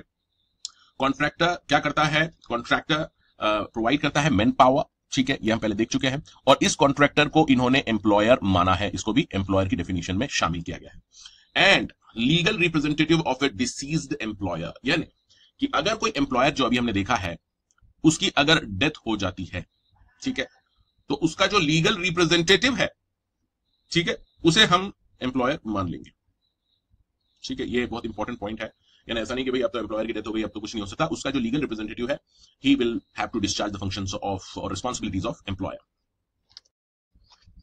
अब बात करते हैं एक इंपॉर्टेंट डेफिनेशन की जिसका नाम है एस्टेब्लिशमेंट। ये वर्ड काफी यूज हुआ है इस एक्ट में और ये डिफाइन किया गया है सेक्शन 2 क्लॉज M में। एस्टेब्लिशमेंट ये बहुत ही इंपॉर्टेंट है डेफिनेशन। ये देखिए एस्टेब्लिशमेंट को ये कहते हैं कि एनी प्लेस, तो इनका इशारा किस तरफ है, प्लेस की तरफ। अब जरूरी नहीं है कि यहां पर बिल्डिंग हो, कुछ कंस्ट्रक्शन हो, जस्ट प्लेस की बात कर रहे हैं। Any place where any industry, trade, business, manufacture or occupation is carried on and includes a government establishment। Government की जितनी एस्टेब्लिशमेंट है उनको भी एस्टेब्लिशमेंट में यहां पर इन्होंने कवर किया है, उनको बाहर नहीं रखा गया है। तो देखिए इंडस्ट्री का मतलब इंडस्ट्रियल डिस्प्यूट में हम देख सकते हैं, ट्रेड का मतलब जितनी भी ट्रेडिंग ऑर्गेनाइजेशंस हैं जो भी ट्रेड में इन्वॉल्व है वो जहां भी वो ट्रेड कर रहे हैं उन्हें हम एस्टेब्लिशमेंट मानेंगे, यानी किराना शॉप वगैरह ये सारी चीजें क्या हो जाएंगी, एस्टेब्लिशमेंट में आएंगी। मैन्युफैक्चर या इवन ऑक्यूपेशन, जैसे कोई दर्जी है, टेलर है, वो अपना काम कर रहा है, कहीं भी कर रहा है, जहां भी वो कर रहा है उसको भी हम एस्टेब्लिशमेंट मानेंगे। तो ये बहुत ही इंपॉर्टेंट डेफिनेशन है और ब्रॉड टर्म है एस्टेब्लिशमेंट। इसके बाद फैक्ट्री की डेफिनेशन वही है जो फैक्ट्रीज एक्ट में दे रखी है, ये हमने फैक्ट्रीज एक्ट में देखा है, आप फिर से देख सकते हैं उसको, यहां पे मैं अलग से कवर नहीं कर रहा हूं। इसके बाद government establishment means any office or a department of the government or local authority, ये भी एस्टेब्लिशमेंट में माने गए हैं। Income tax act means income tax act, कोई खास इतनी इंपॉर्टेंट डेफिनेशन नहीं है यहां पर ये। इसके बाद एक और डेफिनेशन है इंडस्ट्रियल डिस्प्यूट। वैसे तो इंडस्ट्रियल डिस्प्यूट की डेफिनेशन इंडस्ट्रियल डिस्प्यूट एक्ट में दे रखी है, यहां पर इन्होंने फिर से उसको बताया है और ये है क्लॉज Q में। Industrial dispute means any dispute or differences between employer and employers, यानी दो एम्प्लॉयर्स हैं उनके बीच में डिफरेंस है या डिस्प्यूट है, या फिर एम्प्लॉयर एंड वर्कमैन, एम्प्लॉयर या फिर वर्कमैन के बीच में कुछ डिफरेंसेस हैं, या फिर डिफरेंस और dispute between workers and workers, यानी वर्कर और वर्कर के बीच में अगर डिफरेंसेस हैं, डिस्प्यूट है, तो उसको भी हम इंडस्ट्रियल डिस्प्यूट कहेंगे, बशर्ते विच इज कनेक्टेड विथ, यानी यहां पर ये एडिशनल जो रिक्वायरमेंट है उसको सेटिस्फाई करना जरूरी है, which is connected with employment और नॉन एम्प्लॉयमेंट और द टर्म्स ऑफ एम्प्लॉयमेंट और condition of labour of any person. यानी ये जो भी डिस्प्यूट्स हो रहे हैं इनके पर्सनल डिस्प्यूट नहीं होने चाहिए, ये जो डिस्प्यूट्स हैं इनका ताल्लुक, इनका कनेक्शन एम्प्लॉयमेंट या नॉन एम्प्लॉयमेंट या टर्म्स ऑफ एम्प्लॉयमेंट या condition of labour of any person उससे रिलेटेड होना चाहिए, तो ही उसे हम इंडस्ट्रियल डिस्प्यूट मान सकते हैं। इसके बाद ये कहते हैं any dispute or difference between individual worker and employer connected with or arising out of discharge, dismissal, retrenchment or termination of such worker. तो कहने का मतलब यहां इनका ऐसा है कि अगर कोई एम्प्लॉयर है और एक इंडिविजुअल वर्कर है और इस वर्कर को के साथ उसका डिस्प्यूट है और वो डिस्प्यूट किस रिगार्ड में है, या तो उसको डिस्चार्ज कर दिया गया, हटा दिया गया है, डिसमिस कर दिया गया है, या रिट्रेंच कर दिया गया है, टर्मिनेट कर दिया गया है, जो भी आप कह लीजिए, तो ऐसे में वो वर्कर नहीं रह जाता, नॉर्मली, तो उसे हम ऐसा नहीं कह सकते कि इंडस्ट्रियल डिस्प्यूट नहीं है, वर्कर नहीं है। इन्होंने स्पेसिफिकली ये पॉइंट कवर किया है कि अगर किसी को डिस्चार्ज कर दिया गया है, वर्कर को डिसमिस, रिट्रेंच या टर्मिनेट कर दिया गया है, और इनका जो डिफरेंस है एम्प्लॉयर का और इंडिविजुअल वर्कर का, और वो इससे रिलेटेड है, तो इसको भी इंडस्ट्रियल डिस्प्यूट माना गया है। अब बात करते हैं इंस्पेक्टर कम फैसिलिटेटर, बहुत ही इंपॉर्टेंट टर्म है और ये डिफाइन की गई है 2R में, ठीक है, क्लॉज R में इंस्पेक्टर कम फैसिलिटेटर है a person appointed by appropriate government under section 51 subsection 1। तो एप्रोप्रिएट गवर्नमेंट यानी सेंट्रल गवर्नमेंट या फिर स्टेट गवर्नमेंट जो भी किसी पर्सन को अपॉइंट करेगी एज इंस्पेक्टर कम फैसिलिटेटर, उसे हम इंस्पेक्टर कम फैसिलिटेटर मानेंगे। अब देखिए, इंस्पेक्टर का रोल अब केवल इंस्पेक्शन नहीं रह जाएगा, अब उसका रोल एज ए फैसिलिटेटर का भी हो गया है, यानी वो असिस्ट करेगा सभी एम्प्लॉयर्स को या इंडस्ट्रीज को या एस्टेब्लिशमेंट को कि कैसे ये एक्ट को आप कंप्लाई कर सकते हैं। वो हम पूरे प्रोविजन इसके देखेंगे सेक्शन 51 में। इसके बाद एक छोटी सी डेफिनेशन है जो कि है वैसे इंपॉर्टेंट, मिनिमम वेज क्या होता है। देखिए, मिनिमम वेज का यहां पे इशारा है कि कोई भी पर्सन अगर आप एम्प्लॉय करते हैं तो उसको कम से कम इतना पेमेंट तो आपको देना ही होगा, मिनिमम वेजेस तो देना ही होगा। और ये मिनिमम वेजेस इन्होंने कहा है कि minimum wages means wages fixed under section 6 जो सेक्शन है उसमें मिनिमम वेजेस फिक्स करेगी गवर्नमेंट, और उसकी यहां पे चर्चा की गई है कि minimum wages means the wages fix under section 6, वो हम आगे अभी देखेंगे। इसके बाद जस्ट छोटी सी डेफिनेशन है नोटिफिकेशन और प्रिस्क्राइब की। Notification means notification publish in the gadget of India और ऑफिशियल गैजेट ऑफ स्टेट, क्योंकि दो गवर्नमेंट है तो दोनों के गैजेट रहते हैं। Gadget of India central government publish करेगी वहां पर, या गैजेट ऑफ स्टेट, तो वहां पे अगर जो भी आप नोटिफिकेशन पब्लिश करते हैं उसे हम नोटिफिकेशन मानेंगे, ठीक है। इसके बाद prescribe means prescribed by rules made by appropriate government, तो दोनों ही गवर्नमेंट अपने अपने रूल्स बना सकती है, सेंट्रल गवर्नमेंट और स्टेट गवर्नमेंट। तो एक्ट जो भी रहता है मेन रहता है, और उसमें कई जगह हम देखेंगे कि एज मे बी प्रिस्क्राइब्ड जो लिखा रहता है that will be as per rules, यानी हमको वो प्रिस्क्रिप्शन कहां मिलेगा, रूल्स में। तो रूल्स जो भी सेंट्रल गवर्नमेंट या स्टेट गवर्नमेंट बनाएगी उनको हमें देखना होगा। अब बात करते हैं एक बहुत ही इंपॉर्टेंट डेफिनेशन की, और वो डेफिनेशन है सेम वर्क और वर्क ऑफ सिमिलर नेचर। ये बेसिकली इक्वल रिम्यूनरेशन की जब बात होगी इस कोड में, यानी जेंडर डिफरेंस डिस्क्रिमिनेशन नहीं करना है, उसकी जब हम बात करेंगे तो ये डेफिनेशन काफी इंपॉर्टेंट हो जाती है कि सेम वर्क और वर्क ऑफ सिमिलर नेचर क्या होता है। ये क्लॉज बी में बताया गया है, इसको आप जरा ध्यान से समझ लीजिएगा। Means a work in respect of विच, तो अब देखिए सबसे पहले तो सेम वर्क और वर्क ऑफ सिमिलर नेचर, तो इसको हम थोड़ा सा डायग्राम की मदद से देख लेते हैं कि भाई यहां पर दो पर्सन्स हैं और उनको दो पोजीशंस हैं, वर्क है, और यहां पर एम्प्लॉइज को आपको रखना है। तो ये कहते हैं कि means of work in respect of which skill, effort, experience और रिस्पॉन्सिबिलिटी, चार चीजों का जिक्र किया है। स्किल, एफर्ट, एक्सपीरियंस या responsibility required are the same, यानी ये दोनों जो जॉब्स हैं इसके लिए जो आपको स्किल, एफर्ट, एक्सपीरियंस, रिस्पॉन्सिबिलिटी लगती है वो ऑलमोस्ट सेम है when perform under the similar working condition by the employees. For example ये टेलीकॉलिंग का जॉब हो सकता है, मान लीजिए यहाँ पर एक और ये दो पोजीशंस है, और अब ये दोनों जो पोजीशंस हैं उसके लिए जो स्किल, एफर्ट, एक्सपीरियंस, रिस्पॉन्सिबिलिटी लगती है वो अगर सेम है तो इन्हें, इन दोनों वर्क को हम क्या कहेंगे, सेम वर्क और वर्क ऑफ सिमिलर नेचर। और आगे जाके आप देखेंगे कि इसमें आप जेंडर डिस्क्रिमिनेशन नहीं कर सकते कि किसी को आप ज्यादा पेमेंट कर रहे हैं, किसी को कम कर रहे हैं, वो जेंडर डिस्क्रिमिनेशन नहीं चलेगा अगर वर्क कैसा है, सेम वर्क है या वर्क ऑफ सिमिलर नेचर है। अब इसमें आगे और हम डिस्कस करेंगे, अभी तो केवल डेफिनेशन डिस्कस कर रहा हूं मैं, तो ये चार चीजें आप नोट कीजिएगा। तो ये अगर कोई हायर पोजीशन है, मान लीजिए लीडर है, लीडर की टीम लीडर है, और ये नॉर्मल टेलीकॉलिंग है, तो ये अलग अलग वर्क हो जाएंगे। लेकिन अगर दोनों ही टेलीकॉलिंग के वर्क है और ऐसे में आप जेंडर डिस्क्रिमिनेशन नहीं कर पाएंगे। आगे और इसको बात करेंगे। एंड अभी दूसरा हिस्सा है, दूसरा हिस्सा ये कहते हैं कि and the difference if any between the skill, effort, experience, responsibility required for employ of any gender are not of practical importance in relation to terms and condition of employment. और अगर कोई डिफरेंस है भी इन दोनों में, skill, efforts या experience, तो वो छोटा मोटा डिफरेंस है, बहुत बड़ा डिफरेंस नहीं है। तो ऐसे केस में with respect to employees of any gender, यानी लड़का और लड़की कोई भी वो काम कर सकते हैं, थोड़ा सा फर्क आएगा, लड़का लड़की अगर काम करते हैं अलग अलग तो थोड़ा बहुत फर्क आएगा जिसको कि आप इग्नोर कर सकते हैं। तो ऐसे में इन दोनों वर्क को हम क्या मानेंगे, सेम वर्क या वर्क ऑफ सिमिलर नेचर। इसके बाद कुछ छोटी छोटी डेफिनेशन है। स्टेट का मतलब इंक्लूड्स यूनियन टेरिटरी, तो यूनियन टेरिटरी को भी क्या माना गया है, स्टेट के बतौर हम यहां पर देखेंगे। उसके बाद tribunal shall have the same meaning as assign to it under 2R of industrial dispute, ठीक है।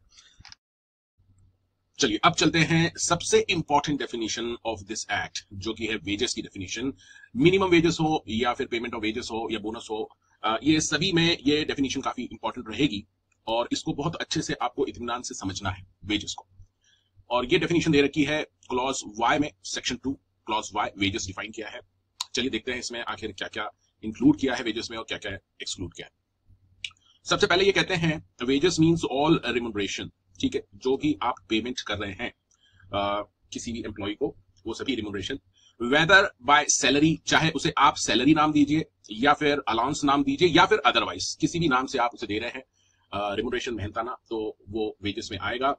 Express in terms of money, यानी ये जो पेमेंट है ये आप मॉनिटरी टर्म में दे रहे हैं, जैसे 10,000 50,000 व्हाटएवर, और capable of being so expressed, या फिर आप काइंड में भी दे रहे हैं। लेट्स से अगर आप इसको कुछ काइंड में दे रहे हैं जिसको कि आप मनी में एक्सप्रेस कर सकते हैं, फॉर एग्जांपल किसी को आप अनाज दे रहे हैं या वो इस तरह का कुछ भी दे रहे हैं मेहनतानी के रूप में, तो उसे भी वेजेस में शामिल किया जाएगा, बशर्ते उसे आप मॉनिटरी टर्म में एक्सप्रेस कर सके। Which would, if the term of employment express or implied were fulfilled, be payable to person employed, यानी अगर जो टर्म्स ऑफ एम्प्लॉयमेंट है उसकी टर्म्स ऑफ एम्प्लॉयमेंट के हिसाब से, चाहे वो टर्म्स ऑफ एम्प्लॉयमेंट आपने एक्सप्रेसली की हो, वर्बली आपने बोला हो, या फिर रिटन हो, या फिर इंप्लाइड हो, वो अगर फुलफिल हो जाती है तो इस पर्सन को वो मिलेगा remuneration in respect of his employment or work done in such employment. दो तरह के वर्डिंग्स यूज हुए हैं। इन रेस्पेक्ट ऑफ एम्प्लॉयमेंट यानी एक पर्सन है, उसको एम्प्लॉय किया है, ये अगर कुछ भी काम नहीं करता है, वर्क कुछ भी नहीं है, ये जस्ट यहां पर आ रहा है जा रहा है, लेकिन टर्म्स ऑफ एम्प्लॉयमेंट के हिसाब से इसको 50,000 महीना मिलेगा, तो this will be treated as wages. या फिर कोई स्पेसिफिक वर्क उसको दिया जाता है और उसके बेसिस पे उसको वो पेमेंट मिलता है as per terms of employment, work done के हिसाब से, उसे भी हम वेजेस कहेंगे। ठीक है। एंड इंक्लूड्स, अब यहां पर स्पेसिफिकली इंक्लूजन पार्ट चल रहा है। इंक्लूड बेसिक पे, देखिए सैलरी या वेजेस जो भी आप कहते हैं, उसका जब आप स्लिप देखेंगे सैलरी स्लिप, तो उसमें कई तरह के बाइफर्केशन किए जाते हैं, जैसे कि बेसिक पे है, डियरनेस अलाउंस है यानी कि महंगाई भत्ता जिसे कहते हैं हम। इसके बाद रिटेनिंग अलाउंस आप कह लीजिए, रिटेनिंग अलाउंस हम कहते हैं ऐसा अमाउंट जो दे रहे हैं जिससे कि वो आदमी कहीं और छोड़ के ना जाए, एक्स्ट्रा अमाउंट देते हैं जैसे कि वो हमारी एम्प्लॉयमेंट में बना रहे, वो भी वेजेस की डेफिनेशन में आएगा। ये सारा आपको नोट करना है। इसके बाद आगे चलते हैं, बट डज नॉट इंक्लूड। तो देखिए इंक्लूड में आपने ये देख लिया, और अब यहां पर एक्सक्लूजन्स हैं, स्पेसिफिक एक्सक्लूजन्स हैं, बड़े ध्यान से इसको आपको नोट करना है। तो ये सारी चीजें जो अब हम देखने जा रहे हैं ये वेजेस की डेफिनेशन के बाहर है, यानी ये वेजेस में इंक्लूड नहीं। Any bonus payable under any law for the time being in force which does not form part of remuneration payable under the terms of employment. दो बातें कही गई है बोनस के बारे में। पहला, अगर आप बोनस दे रहे हैं वो एज पर लॉ दे रहे हैं, ठीक है, कोई भी किसी भी लॉ में बोनस का जिक्र है वो आप दे रहे हैं, लेकिन ये जो बोनस आप दे रहे हैं it is not part of remuneration as per the terms of employment, यानी टर्म्स एंड कंडीशन अगर आप देखें एम्प्लॉयमेंट की, उसमें इस बोनस का जिक्र नहीं है, ये बोनस उसके हिसाब से नहीं दे रहे हैं, एज पर लॉ दे रहे हैं, तो ये फिर बोनस वेजेस की डेफिनेशन में शामिल नहीं होगा, वेजेस में ये नहीं मानते हैं। इसके बाद बात करते हैं, तो यहां पर एक बात आप याद रखिएगा, अगर टर्म्स ऑफ एम्प्लॉयमेंट अगर आपने बोनस का जिक्र किया है तो वो वेजेस में होगा, अगर टर्म्स ऑफ एम्प्लॉयमेंट में बोनस शामिल नहीं है और एज पर लॉ किसी भी लॉ की वजह दे रहे हैं तो वो वेजेस में शामिल नहीं होगा। इसके बाद बात करते हैं value of any house accommodation or supply of light, water, medical attendance or other amenity or any services excluded from the computation of wages by general or a special order of the appropriate government। Normally आप देखेंगे कि कई employees को कई तरह की सुविधाएं दी जाती है, जैसे हाउस अकोमोडेशन दिया जाता है, रेंट दिए जाते हैं, सर्विस क्वार्टर दिए जाते हैं, इलेक्ट्रिसिटी फ्री होती है या कंसेशनल रेट पे वाटर, मेडिकल अटेंडेंस, ये तरह तरह की फैसिलिटीज दी जाती है।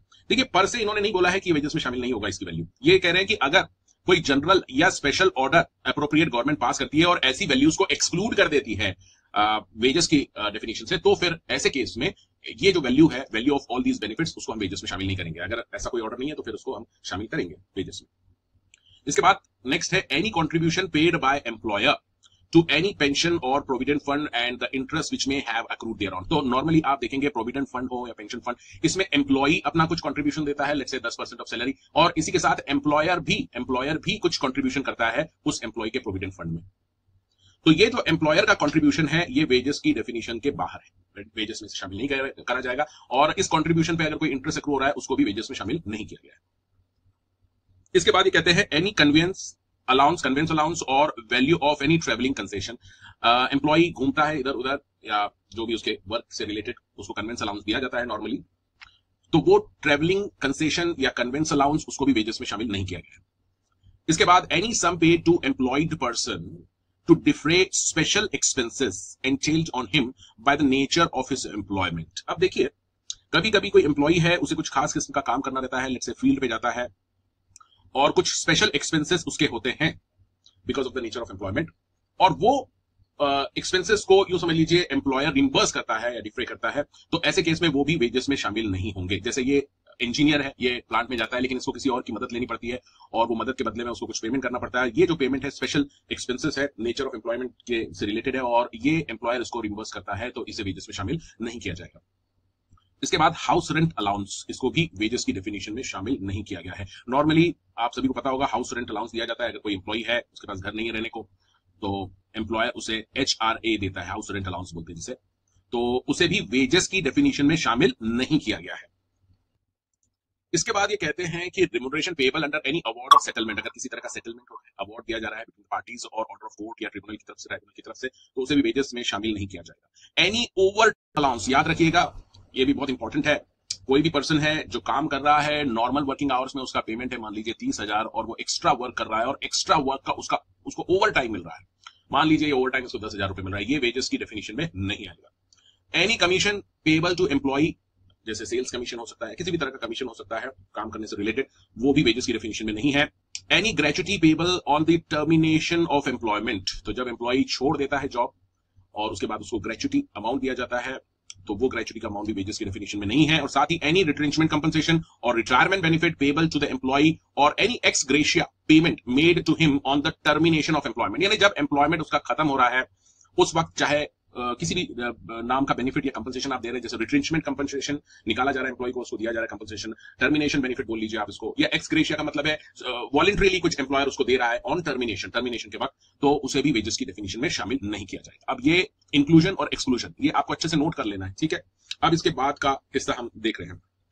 अब देखिए ये बहुत ही इंपॉर्टेंट पार्ट है इसका, इसको आप जरा ध्यान से समझ लीजिए। ये क्या कहना चाहते हैं, ये कहते हैं कि जब हमने देखा कि ऑल रिम्यूनरेशन, पहले इन्होंने कहा है ऑल रिम्यूनरेशन, तो मैं एक एग्जांपल लेके आपको समझाने की कोशिश कर रहा हूं। मान लीजिए ऑल रिम्यूनरेशन इसका 50,000 रुपए है, पूरा मिला के इसको 50,000 रुपए का पेमेंट मिल रहा है। इसमें से ये जो एक्सक्लूड किया है वेजेस की डेफिनेशन में से, बोनस से लेके तो कमीशन तक, यानी टर्मिनेशन के जो बेनिफिट है उसको आप हटा दीजिए, बोनस से लेके कमीशन तक के जितने भी अभी हमने यहां पर क्लॉजेस देखी हैं, इसमें अगर उसको जो भी पेमेंट मिल रहा है वो अगर एक्सीड हो जाता है, ध्यान से सुनना, ये पेमेंट अगर एक्सीड हो जाता है मोर देन हाफ, यानी 50% से ज्यादा हो जाता है ऑफ ऑल रिम्यूनरेशन, तो पूरा का पूरा इसको कितना मिल रहा है, 50,000 मिल रहा है। ये 50,000 से ज्यादा हो जाता है, ये जो एक्सक्लूजन्स हमने देखे हैं ए से लेके आई तक, यानी बोनस से लेके कमीशन तक, मान लीजिए ये बोनस से लेके कमीशन तक उसका हिस्सा है 30,000 रुपए और बचा हुआ 20,000 रुपए, ऐसा करके उसको 50,000 मिल रहा है। अब ऑल रिम्यूनरेशन यानी 50,000 का 50% हम देखें तो 25,000 हो रहा है, राइट। और ये जो हिस्सा है बोनस से लेके कमीशन तक, ये ऑल रिम्यूनरेशन का 50% यानी 25,000 से भी एक्सीड कर रहा है। तो ये जो एक्सीड कर रहा है, कितने से एक्सीड कर रहा है, 5,000 से, 30,000 मिल रहा है इसको, ये क्लॉज ए से आई तक, बोनस से कमीशन तक, ये 30,000 अमाउंट है। ये अगर इसका 50% ऑफ रिम्यूनरेशन से एक्सीड कर रहा है, तो जो एक्सेस है, अभी हमने देखा एक्सेस 5,000, इसको हम वेजेस मान लेंगे, इसको हम एक्सेस को हम वेजेस मानेंगे, ठीक है। अब ये क्यों किया गया है इसको ऐसा, क्योंकि कई बार देखिए वेजेस पेमेंट के ऊपर तो हम लॉ पढ़ रहे हैं, तो वेजेस पेमेंट करना, वेजेस का पेमेंट टाइम पे करना, हमको सबके लिए वेजेस की डेफिनेशन देखनी पड़ेगी। तो एम्प्लॉयर कहीं ऐसा ना कर दे कि वेजेस का अमाउंट जो वेजेस में शामिल है वो छोटा सा रखे और बाकी का जितने भी अभी हमने देखे क्लॉज ए से लेके आई तक के अमाउंट वो बढ़ा दे, जिससे कि उसकी रिस्पॉन्सिबिलिटी क्या है, घट जाए। इसलिए उन्होंने बोला है, इस एक्ट में बोला गया है कि अगर ये जो पेमेंट है इस तरह की, ये 50% ऑफ टोटल रिम्यूनरेशन से एक्सीड करते हैं, तो जो एक्सेस है वो वेजेस की डेफिनेशन में शामिल होगा, उसे वेजेस माना जाएगा। ये पॉइंट क्योंकि इंपॉर्टेंट है, इसलिए मैं एक और एग्जांपल लेके आपको बताता हूं। मान लीजिए एक एम्प्लॉई है, उसे एम्प्लॉयर ने हायर किया और उसको बोला कि भाई आपको 80,000 रुपए मिलेगा वेजेस, ठीक है, पेमेंट आपको 80,000 मिलेगा, उसमें 10,000 तो आपका मान लीजिए बेसिक पे है, ठीक है, और उसके बाद इन्होंने तमाम तरह के बेनिफिट्स वगैरह ये सब गिनाते हुए बोला है कि ये बाकी का आपको 70,000 मिलेगा और इस तरह से आपको 80,000 मिलेगा। अब यहाँ पे हमको पता लगाना है कि सर इसको अब इसमें वेजेस कितना है, तो वेजेस पता करने के लिए अगर हम ये वाली जो प्रोविजन है इसको छोड़ दें तो वेजेस में केवल 10,000 ही आएगा। अभी जो कि हमने देखा ए से आई तक के ये जितने भी अमाउंट इवन के तक वो एक्सक्लूड किए गए वेजेस। लेकिन अगर इस प्रोविजन को देखें तो ये कह रहा है कि टोटल रिम्यूनरेशन 80,000 है, इसका 50% निकाल लीजिए तो ये आ गया 40,000। ये जो अमाउंट आप दे रहे हैं ए से लेके आई तक 70,000 का, ये कितना एक्सीड कर रहा है इस 50% से, 30,000 से एक्सीड कर रहा है, तो इसको भी वेजेस माना जाएगा। यानी ये 10,000 वेजेस हो गया आपका और ये भी वेजेस, यानी इसका मतलब 40,000 आपका हो जाएगा वेजेस, ठीक है। यानी ये दोनों एग्जांपल अगर हम देखें तो हमें ये समझ में आता है कि almost 50% of the remuneration will be treated as wages, ठीक है। ये जे और के को हटा दें, ए से आई तक आप कितना भी पेमेंट कीजिए, जो भी रिम्यूनरेशन है उसका 50% तक मान के चलिए कि वो वेजेस ही माना जाएगा और वेजेस के सारे प्रोविजन के ऊपर एप्लीकेबल हो जाएंगे, ठीक है। बहुत बहुत इंपॉर्टेंट है ये और मेरे ख्याल से आपको अच्छे से समझ में आ गया होगा। अब जरा चलिए एक और हिस्से की तरफ चलते हैं और ये जो हिस्सा है वेजेस की डेफिनेशन का, ये यूज होगा for the purpose of equal wages to all genders and payment of wages या equal wages to all genders की जब बात होगी तो ये कहते हैं कि इमोल्यूमेंट्स जो स्पेसिफाइड किए हैं डी एफ जी एच में, डी में हमने देखा था कन्वेंस अलाउंस या ट्रेवलिंग अलाउंस, इसके बाद एफ में कन्वेंस अलाउंस देख लिया, फिर एचआरए देख लिया है, उसके बाद अवार्ड या सेटलमेंट हमने देखा था, और उसके बाद हमने ओवर टाइम वेजेस देखे थे, ओवर टाइम पेमेंट। ये सभी को वेजेस की डेफिनेशन में शामिल किया जाएगा। जब जब वेजेस का मतलब हम कोशिश करेंगे, जब इक्वल वेजेस की बात होगी for all genders and payment of wages की बात होगी, तो ये जो चारों आइटम्स है इनको भी वेजेस की डेफिनेशन में बाकायदा शामिल किया गया है। तो प्रैक्टिकल लीगल कंप्लायंस के हिसाब से ये दोनों हिस्से डेफिनेशन के 50% वाला और ये जो शामिल किया गया है वेजेस की डेफिनेशन में, ये चार तरह के पेमेंट को, ये काफी इंपॉर्टेंट है। अब इन्होंने कुछ एक्सप्लेनेशन भी दिया है। एक्सप्लेनेशन में ये कहते हैं where employee is given in lieu of whole or part of the wages payable to him any remuneration in kind by his employer, the value of such remuneration in kind which does not exceed 15% of the total wages payable to him shall be deemed to form part of wages such employee। अभी देखिए हमने ऊपर जब हम देख रहे थे, अब यहाँ पर ये जो हिस्सा है ये कवर कर रहा है काइंड में अगर आपने कुछ पेमेंट किया है। एक तो आप पैसे में पेमेंट कर दीजिए भाई, या फिर आप कुछ काइंड में दे रहे हैं, जैसे गेहूं है वगैरह, जो भी आप काइंड में दे रहे हैं उसको भी हमने ऊपर देखा था, रिम्यूनरेशन डेफिनेशन में शामिल किया है वेजेस में। लेकिन यहाँ पर इन्होंने एक एक्सप्लेनेशन ये दिया है, इसको आप जरा ध्यान से देखिए। एम्प्लॉय को इन lieu of the whole or part of wages, यानी कि इसके वेजेस हैं, मान लेते हैं एग्जांपल के लिए, मान लीजिए 30,000 रुपए इसके वेजेस हैं, ठीक है, एक एम्प्लॉय है उसको 30,000 रुपया मिलता है वेजेस के तौर पे, और एनी रिम्यूनरेशन इसको काइंड में दिया जा रहा है। मान लीजिए 30,000 के बदले इस महीने उसको पैसा न देके काइंड में कुछ दिया जा रहा है, मान लीजिए कुछ अनाज दिया जा रहा है, कपड़े दिए जा रहे हैं, या किसी भी तरह का कुछ कंपनी के अपने प्रोडक्ट ही दे रहे हैं। तो यहां पर ये कहते हैं the value of such remuneration in kind, तो जो भी उसको काइंड में दिया जा रहा है उसकी सबसे पहले आप वैल्यू निकाल लीजिए, कितनी वैल्यू का है। Does not exceed 15% of the total wages payable to him, ठीक है, shall be deemed to form part of the wages of such employ, यानी ये वैल्यू अगर 15% से एक्सीड नहीं होती है, टोटल वेजेस की बात कर रहे हैं, ठीक है, टोटल वेजेस से अगर ये काइंड में जो आप दे रहे हैं उसकी वैल्यू 15% तक है, अगर ओनली 15% तक है, तो इस वैल्यू को हम वेजेस में शामिल करेंगे। अब ये बहुत ही इंपॉर्टेंट हिस्सा है, इसलिए मैं आपको फिर से समझा रहा हूं, ये बहुत अच्छे से आप समझ लीजिए। देखिए ये कहना चाहते हैं कि सर अगर एम्प्लॉयर कुछ हिस्सा वेजेस का काइंड में देना चाहता है तो दे, कोई दिक्कत नहीं है, लेकिन वो 15% तक हो। अगर 15% से ज्यादा है तो उसकी जो वेज पेमेंट करने का जो उसका रिस्पॉन्सिबिलिटी वो खत्म नहीं होगी। फॉर एग्जांपल जैसे यहाँ पे 30,000 एक पर्सन का, मान लीजिए ये एम्प्लॉई है, इसका 30,000 का वेजेस है, ठीक है, पेमेंट करना है, किसकी रिस्पॉन्स, एम्प्लॉयर को करना पड़ेगा। अब इसमें से 15% मान लीजिए आता है 4,500 रुपए, ठीक है, ये क्या हो गया आपका 15% हो गया 30,000 का, और बचा हुआ आप समझ लीजिए 25,500 रुपए, ये इसने रुपीज में दे दिया एम्प्लॉयर ने इसको। 30,000 टोटल वेजेस था, 25,500 उसने रुपीज में दे दिया और 4,500 का उसने अनाज दे दिया है। तो क्या एम्प्लॉयर की रिस्पॉन्सिबिलिटी वेजेस पेमेंट की खत्म हो गई? यहाँ पे 30,000 उसने ऐसा दिया है, यस हो गई, क्योंकि यहां तक 15% तक हमने इसे वेजेस ही माना है। लेकिन अगर ये एम्प्लॉयर कहे कि नहीं भाई ऐसा है कि आप क्या कीजिए, एम्प्लॉयर ने 10,000 रुपए में दे दिया है उसको पैसे में, और 20,000 रुपए का वो क्या कर रहा है, अनाज दे रहा है उसको, ठीक है, ध्यान से इन ल्यू ऑफ वेजेस, यानी वो कहता है एम्प्लॉयर कि भाई पेमेंट आप 10,000 ले लो और 30,000 आपको देना है, तो 20,000 हम काइंड में दे रहे हैं। अब ध्यान से सुनिए कि जो टोटल वेजेस इसका कितना था 30,000, इसका 15% हमने निकाला था 4,500, यहां तक तो इसे वेजेस माना जाएगा, यानी 20,000 का जो इसने अनाज दिया इसमें 4,500 रुपए तक का जो वैल्यू का अनाज है उसे तो हम वेजेस मान रहे हैं। तो अब इसका इंप्लीकेशन क्या हो गया, 20,000 में से 4,500 आप लेस कर दीजिए, 15,500 रुपए का वेजेस अभी भी ड्यू है इस एम्प्लॉय को वेजेस, क्योंकि इसको वेजेस में माना ही नहीं गया, केवल 15% तक का ही काइंड का आप जो भी दे रहे हैं उतनी तक की वैल्यू हमने वेजेस में मानी है। जो एक्सेस है उसको वेजेस पेमेंट में नहीं, वेजेस में नहीं शामिल किया गया है। तो एम्प्लॉयर की रिस्पॉन्सिबिलिटी जो बनी रहेगी, इवन वो 20,000 का काइंड में भी दे देता है, still he will remain liable to pay the wages of 15,500, क्योंकि यहां पर 10,000 वेजेस पकड़ लिया और यहाँ 4,500 का वेजेस पकड़ लिया, बचा हुआ इसे हम वेजेस नहीं मानेंगे, और क्योंकि वेजेस नहीं है आपने काइंड में पे भी किया है, फिर भी अब आपको इतना पेमेंट तो करना ही पड़ेगा इस एम्प्लॉय को एज वेजेस। तो ये बहुत ही इंपॉर्टेंट पॉइंट है जो आपको याद रखना है। यानी ओवरऑल हम देखें तो 15% तक का एक वैल्यू ऑफ टोटल वेजेस आप दे सकते हैं काइंड में, कोई दिक्कत नहीं है, लेकिन उससे ज्यादा देंगे तो फिर आपकी वेजेस पेमेंट की जो रिस्पॉन्सिबिलिटी खत्म नहीं होगी। तो इस डेफिनेशन को आगे और भी हम और डिटेल में एनालाइज करेंगे वक्त आने पे, लेकिन ये बहुत इंपॉर्टेंट डेफिनेशन है, इसको आप अच्छे से नोट कर लीजिएगा। चलिए आगे बढ़ते हैं। अब बात करते हैं सेक्शन 3 की, prohibition of discrimination on the ground of gender. यानी जेंडर बायस नहीं होना चाहिए किसी भी एम्प्लॉयर को, ये यहां पर ये कहना चाहते हैं। अगर कोई वर्क है, दो वर्क है, सेम वर्क या सिमिलर नेचर के वर्क, उसमें एक वर्क फीमेल कर रही है, एक मेल कर रहा है, तो यहां पर इन दोनों के साथ किसी तरह का डिस्क्रिमिनेशन नहीं करना चाहिए एम्प्लॉयर को विथ रिस्पेक्ट टू वेजेस। यानी इनको जो वेजेस मिलने चाहिए, सेम वर्क या सिमिलर नेचर का जो वर्क है उसके लिए वेजेस सेम मिलने चाहिए, इसमें किसी तरह का डिस्क्रिमिनेशन नहीं होना चाहिए। अब ये आपको अच्छे से समझ लेना चाहिए कि सेम वर्क और वर्क ऑफ सिमिलर नेचर हम पहली डेफिनेशन देख चुके हैं, जिसमें कि एफर्ट्स, रिस्पॉन्सिबिलिटी, एक्सपीरियंस, ये सारी चीजें सेम हो जहां पर, तो ऐसे वर्क में जो मेल फीमेल है उनमें आप वेजेस को लेकर डिस्क्रिमिनेशन नहीं कर सकते। यानी इनको जो पेमेंट मिलना चाहिए वो ऑलमोस्ट बराबर मिलना चाहिए।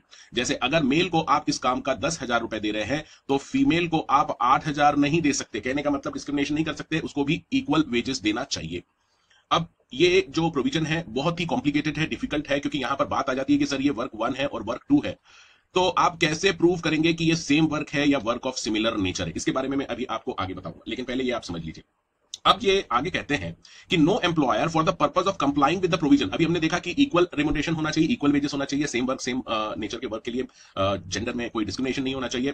तो अगर ऐसा डिस्क्रिमिनेशन है, 8,000 आप इसको दे रहे हैं और 10,000 इसको, और क्योंकि ऊपर बोला गया है कि भाई इक्वल होना चाहिए, तो आप किसी को जो ज्यादा दे रहे हैं उसको आप कम नहीं कर सकते जस्ट कंप्लाई करने के लिए इस प्रोविजन को। यहां पर इन्होंने क्लियर कहा है, for the purpose of complying the provision of subsection 1 reduce the rate of wages of employ. यानी आप एम्प्लॉय के वेजेस को रिड्यूस नहीं कर सकते to comply this equal remuneration का प्रोविजन। हाँ, ये जरूर है कि इसको 10,000 मिल रहे हैं, इसको 8 है, सेम वर्क कर रहे हैं, तो इसको आप 10 कर दीजिए, लेकिन जो ज्यादा है उसको कम नहीं कर सकते। इसके बाद आगे और इंपॉर्टेंट बात है, और ये काफी इंपॉर्टेंट है, इसको आप ध्यान से समझिएगा।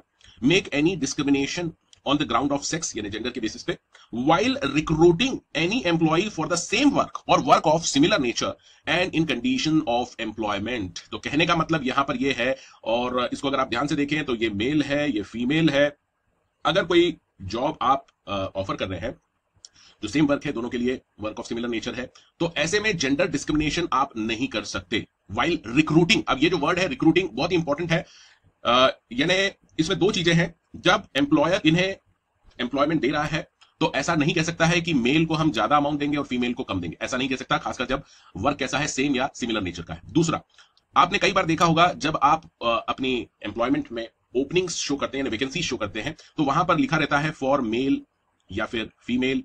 तो ये लिखना कहां तक जायज है? अगर आप ये देखें, ये वाला प्रोविजन देखें, तो मेरे हिसाब से आप इस तरह का ऐड भी नहीं कर सकते जिसमें कि जेंडर के बेसिस पे डिस्क्रिमिनेशन किया गया हो कि ये वैकेंसी है और यहां पर मेल चाहिए या फीमेल चाहिए। क्योंकि जिस तरह से आप हिंदू, मुसलमान, सिख, क्रिश्चियन नहीं कर सकते कि इसके लिए यही लगेगा, इसी तरह से मेल फीमेल को भी आप इस तरह से डिस्क्रिमिनेट नहीं कर सकते जहां तक वैकेंसीज, जॉब वैकेंसीज का सवाल है। हाँ, ये जरूर है कि आपको जिसको आपको एम्प्लॉयमेंट में रखना है वो आप रख सकते हैं, लेकिन खुलेआम इसका ढिंढोरा नहीं पीट सकते कि हमको मेल ही चाहिए या फीमेल ही चाहिए। इस प्रोविजन को अगर आप देखें तो ये यही बात कहता है, लेकिन इसमें एक एक्सेप्शन है, आप डिस्क्रिमिनेशन कर सकते हैं except where employment of women in such work is prohibited और रिस्ट्रिक्टेड बाय और under any law for the time being force. इसका मैं एक एग्जांपल देता हूं। जैसे अगर आपने कोल माइंस देखा होगा, कोयले की खदानें जहां रहती है, वहां पर अगर आप देखें तो वहां पर विमेन का काम करना प्रोहिबिटेड है। तो ऐसी वैकेंसीज जहां पर हैं, जहां पे माइंस में वर्क करना है, तो आप जरूर कह सकते हैं कि भाई मेल चाहिए, क्योंकि वहां पर विमेन को टोटली प्रोहिबिट किया गया है in case of coal mines and etcetera.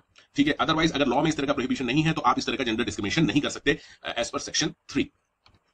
और इसके साथ इन्होंने इन कंडीशन ऑफ एम्प्लॉयमेंट भी लिखा है, यानी कि जब आप सेम वर्क करा रहे हैं किसी से, तो उसमें जो कंडीशन ऑफ एम्प्लॉयमेंट में उसमें भी आप डिस्क्रिमिनेट नहीं कर सकते कि मेल को आपने ज्यादा बेनिफिट्स दे दिए हैं, फैसिलिटीज दिए और फीमेल को कम दिए, इस तरह के डिस्क्रिमिनेशन आप नहीं कर सकते। अब जैसे कि मैंने पहले भी आपसे कहा था कि ये सर वर्क जो है, ये वर्क सेम वर्क है, ये दोनों वर्क सेम टाइप के वर्क है या वर्क ऑफ सिमिलर नेचर है, ये डिसाइड कौन करेगा? इसमें तो काफी डिस्प्यूट हो सकता है। तो यहां पर ये कहते हैं कि इस तरह का डिस्प्यूट अगर होता है कहीं भी कि ये वर्क सेम है या नहीं है, तो ये जो मैटर है ये डिसाइड करेगी authority as may be notified by the appropriate government. तो अप्रोप्रिएट गवर्नमेंट एक अथॉरिटी को नोटिफाई करेगी और वहां पर आप अपनी शिकायत दर्ज करा सकते हैं कि सर ये वर्क ऑफ सिमिलर है, नहीं है। अगर आपके साथ डिस्क्रिमिनेशन हो रहा है तो आप वहां अथॉरिटी के पास जा सकते हैं। ये अथॉरिटी कौन सी है, ये सारा हम रूल में अलग से देखेंगे। चलिए अब बात करते हैं चैप्टर 2 की, जो बात करता है मिनिमम वेजेस की। मिनिमम वेजेस का मतलब वो वेजेस जो आपको किसी एम्प्लॉय को हर हाल में देना ही होगा, मिनिमम वेजेस उतना आपको देना ही होगा। फॉर एग्जांपल, अगर गवर्नमेंट ने 8,000 रुपए पर मंथ फिक्स किया हुआ है as a minimum wages for this type of work, तो एम्प्लॉयर को उस एम्प्लॉय को कम से कम 8,000 रुपए तो देने ही होंगे जब वो उसे एम्प्लॉय करेगा।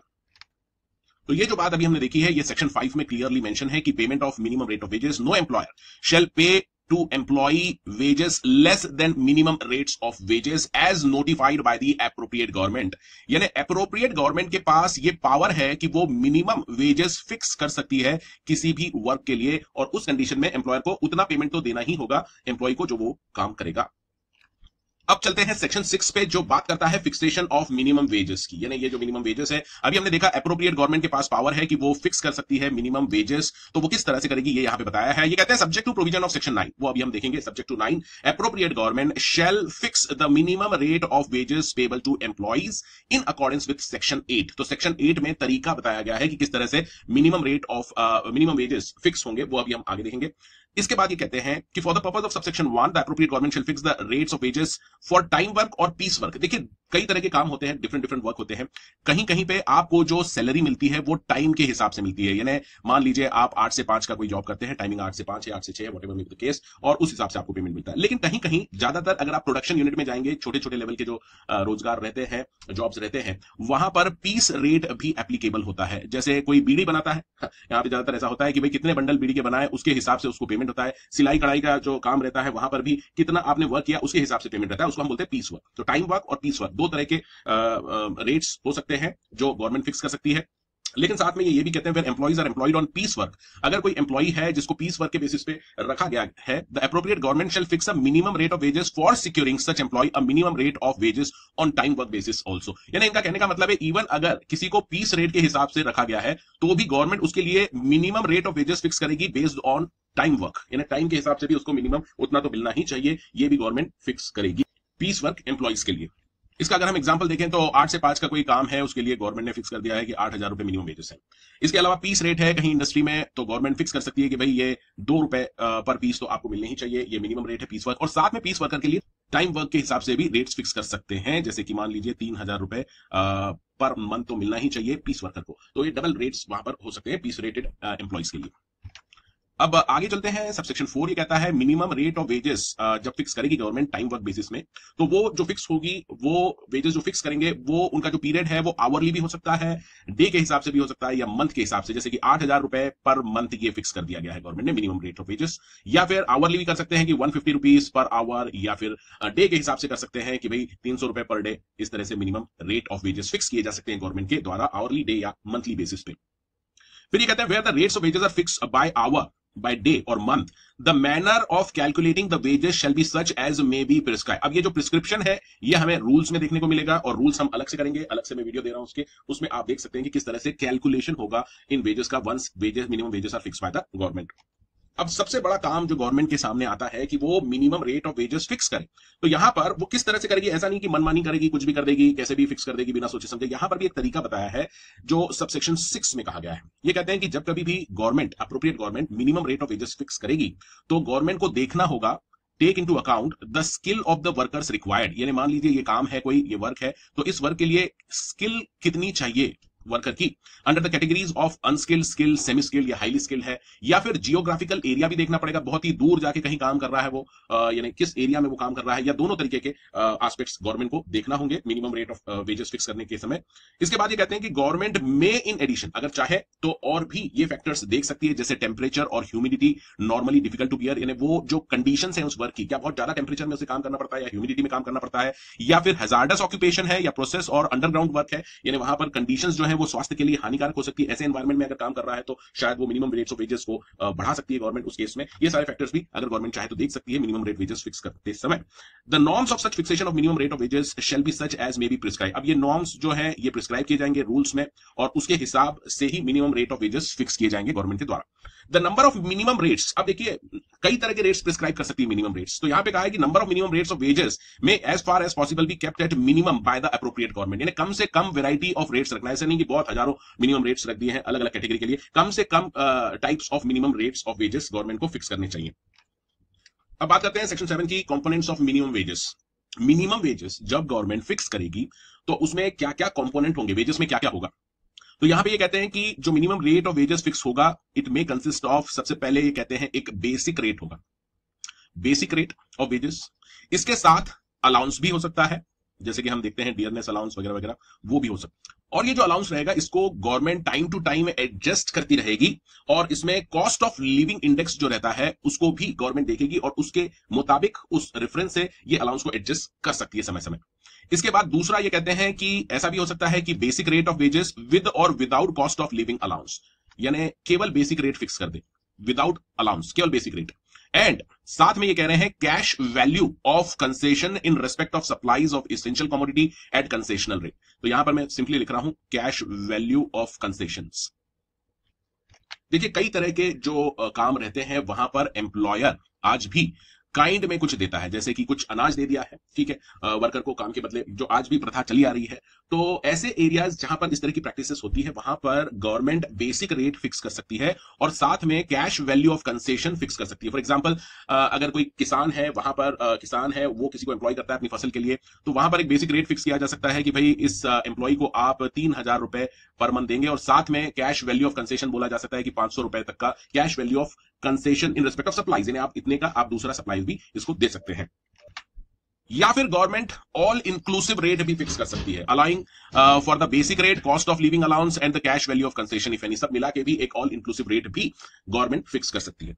इसके बाद आगे ये कहते हैं कि जहां तक कॉस्ट ऑफ लिविंग अलाउंस की बात है और कैश वैल्यू ऑफ कंसेशन की बात है in respect of supplies of essential commodities at concession rate shall be computed by such authority, यानी गवर्नमेंट अप्रोप्रिएट गवर्नमेंट फिक्स करेगी कोई अथॉरिटी जो इसको देखेगी कॉस्ट ऑफ लिविंग अलाउंस और कैश वैल्यू ऑफ कंसेशन को, और उसके मुताबिक ही रेट फिक्स किए जाएंगे।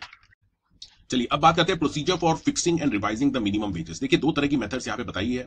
अप्रोप्रिएट गवर्नमेंट जब कभी भी minimum rates of wages fix करेगी तो एक तो वो कमिटी फॉर्म कर सकती है, कमिटी ऑफ पर्संस, जिसमें एम्प्लॉयर, एम्प्लॉइज और कुछ इंडिपेंडेंट पर्सन भी रहेंगे, जो इंक्वायरी करेंगे कि किस तरह की मिनिमम वेजेस होने चाहिए, और वो रिकमेंड करेंगे गवर्नमेंट को, और उसके बाद गवर्नमेंट फिक्स करेगी मिनिमम रेट्स ऑफ वेजेस। या फिर डायरेक्ट नोटिफिकेशन मेथड है, नोटिफिकेशन पब्लिश करेगी गवर्नमेंट अपना प्रपोजल कि भाई ये मिनिमम रेट ऑफ वेजेस हो सकते हैं, और 2 महीने का समय दिया जाएगा, जितने भी कंसर्न पर्सन है वो अपने व्यूज एक्सप्रेस कर सकते हैं गवर्नमेंट को, और उसके बाद government minimum rates of wages fix करेगी। अब देखिए जहां तक कमिटी का सवाल है, कमिटी में कौन कौन होना चाहिए? It should consist of person representing employers and employees which shall be equal in numbers. उसके अलावा कुछ इंडिपेंडेंट पर्सन भी हो सकते हैं, और ये जो इंडिपेंडेंट है should not exceed 1/3 of the total number of members in the committee. तो फॉर एग्जांपल अगर 30 मेंबर्स की कमिटी है तो इसमें इंडिपेंडेंट पर्सन कितने हो सकते हैं? मैक्सिमम 10, और बचे हुए 20 इसमें इक्वल नंबर में होने चाहिए person representing employers and person representing employees.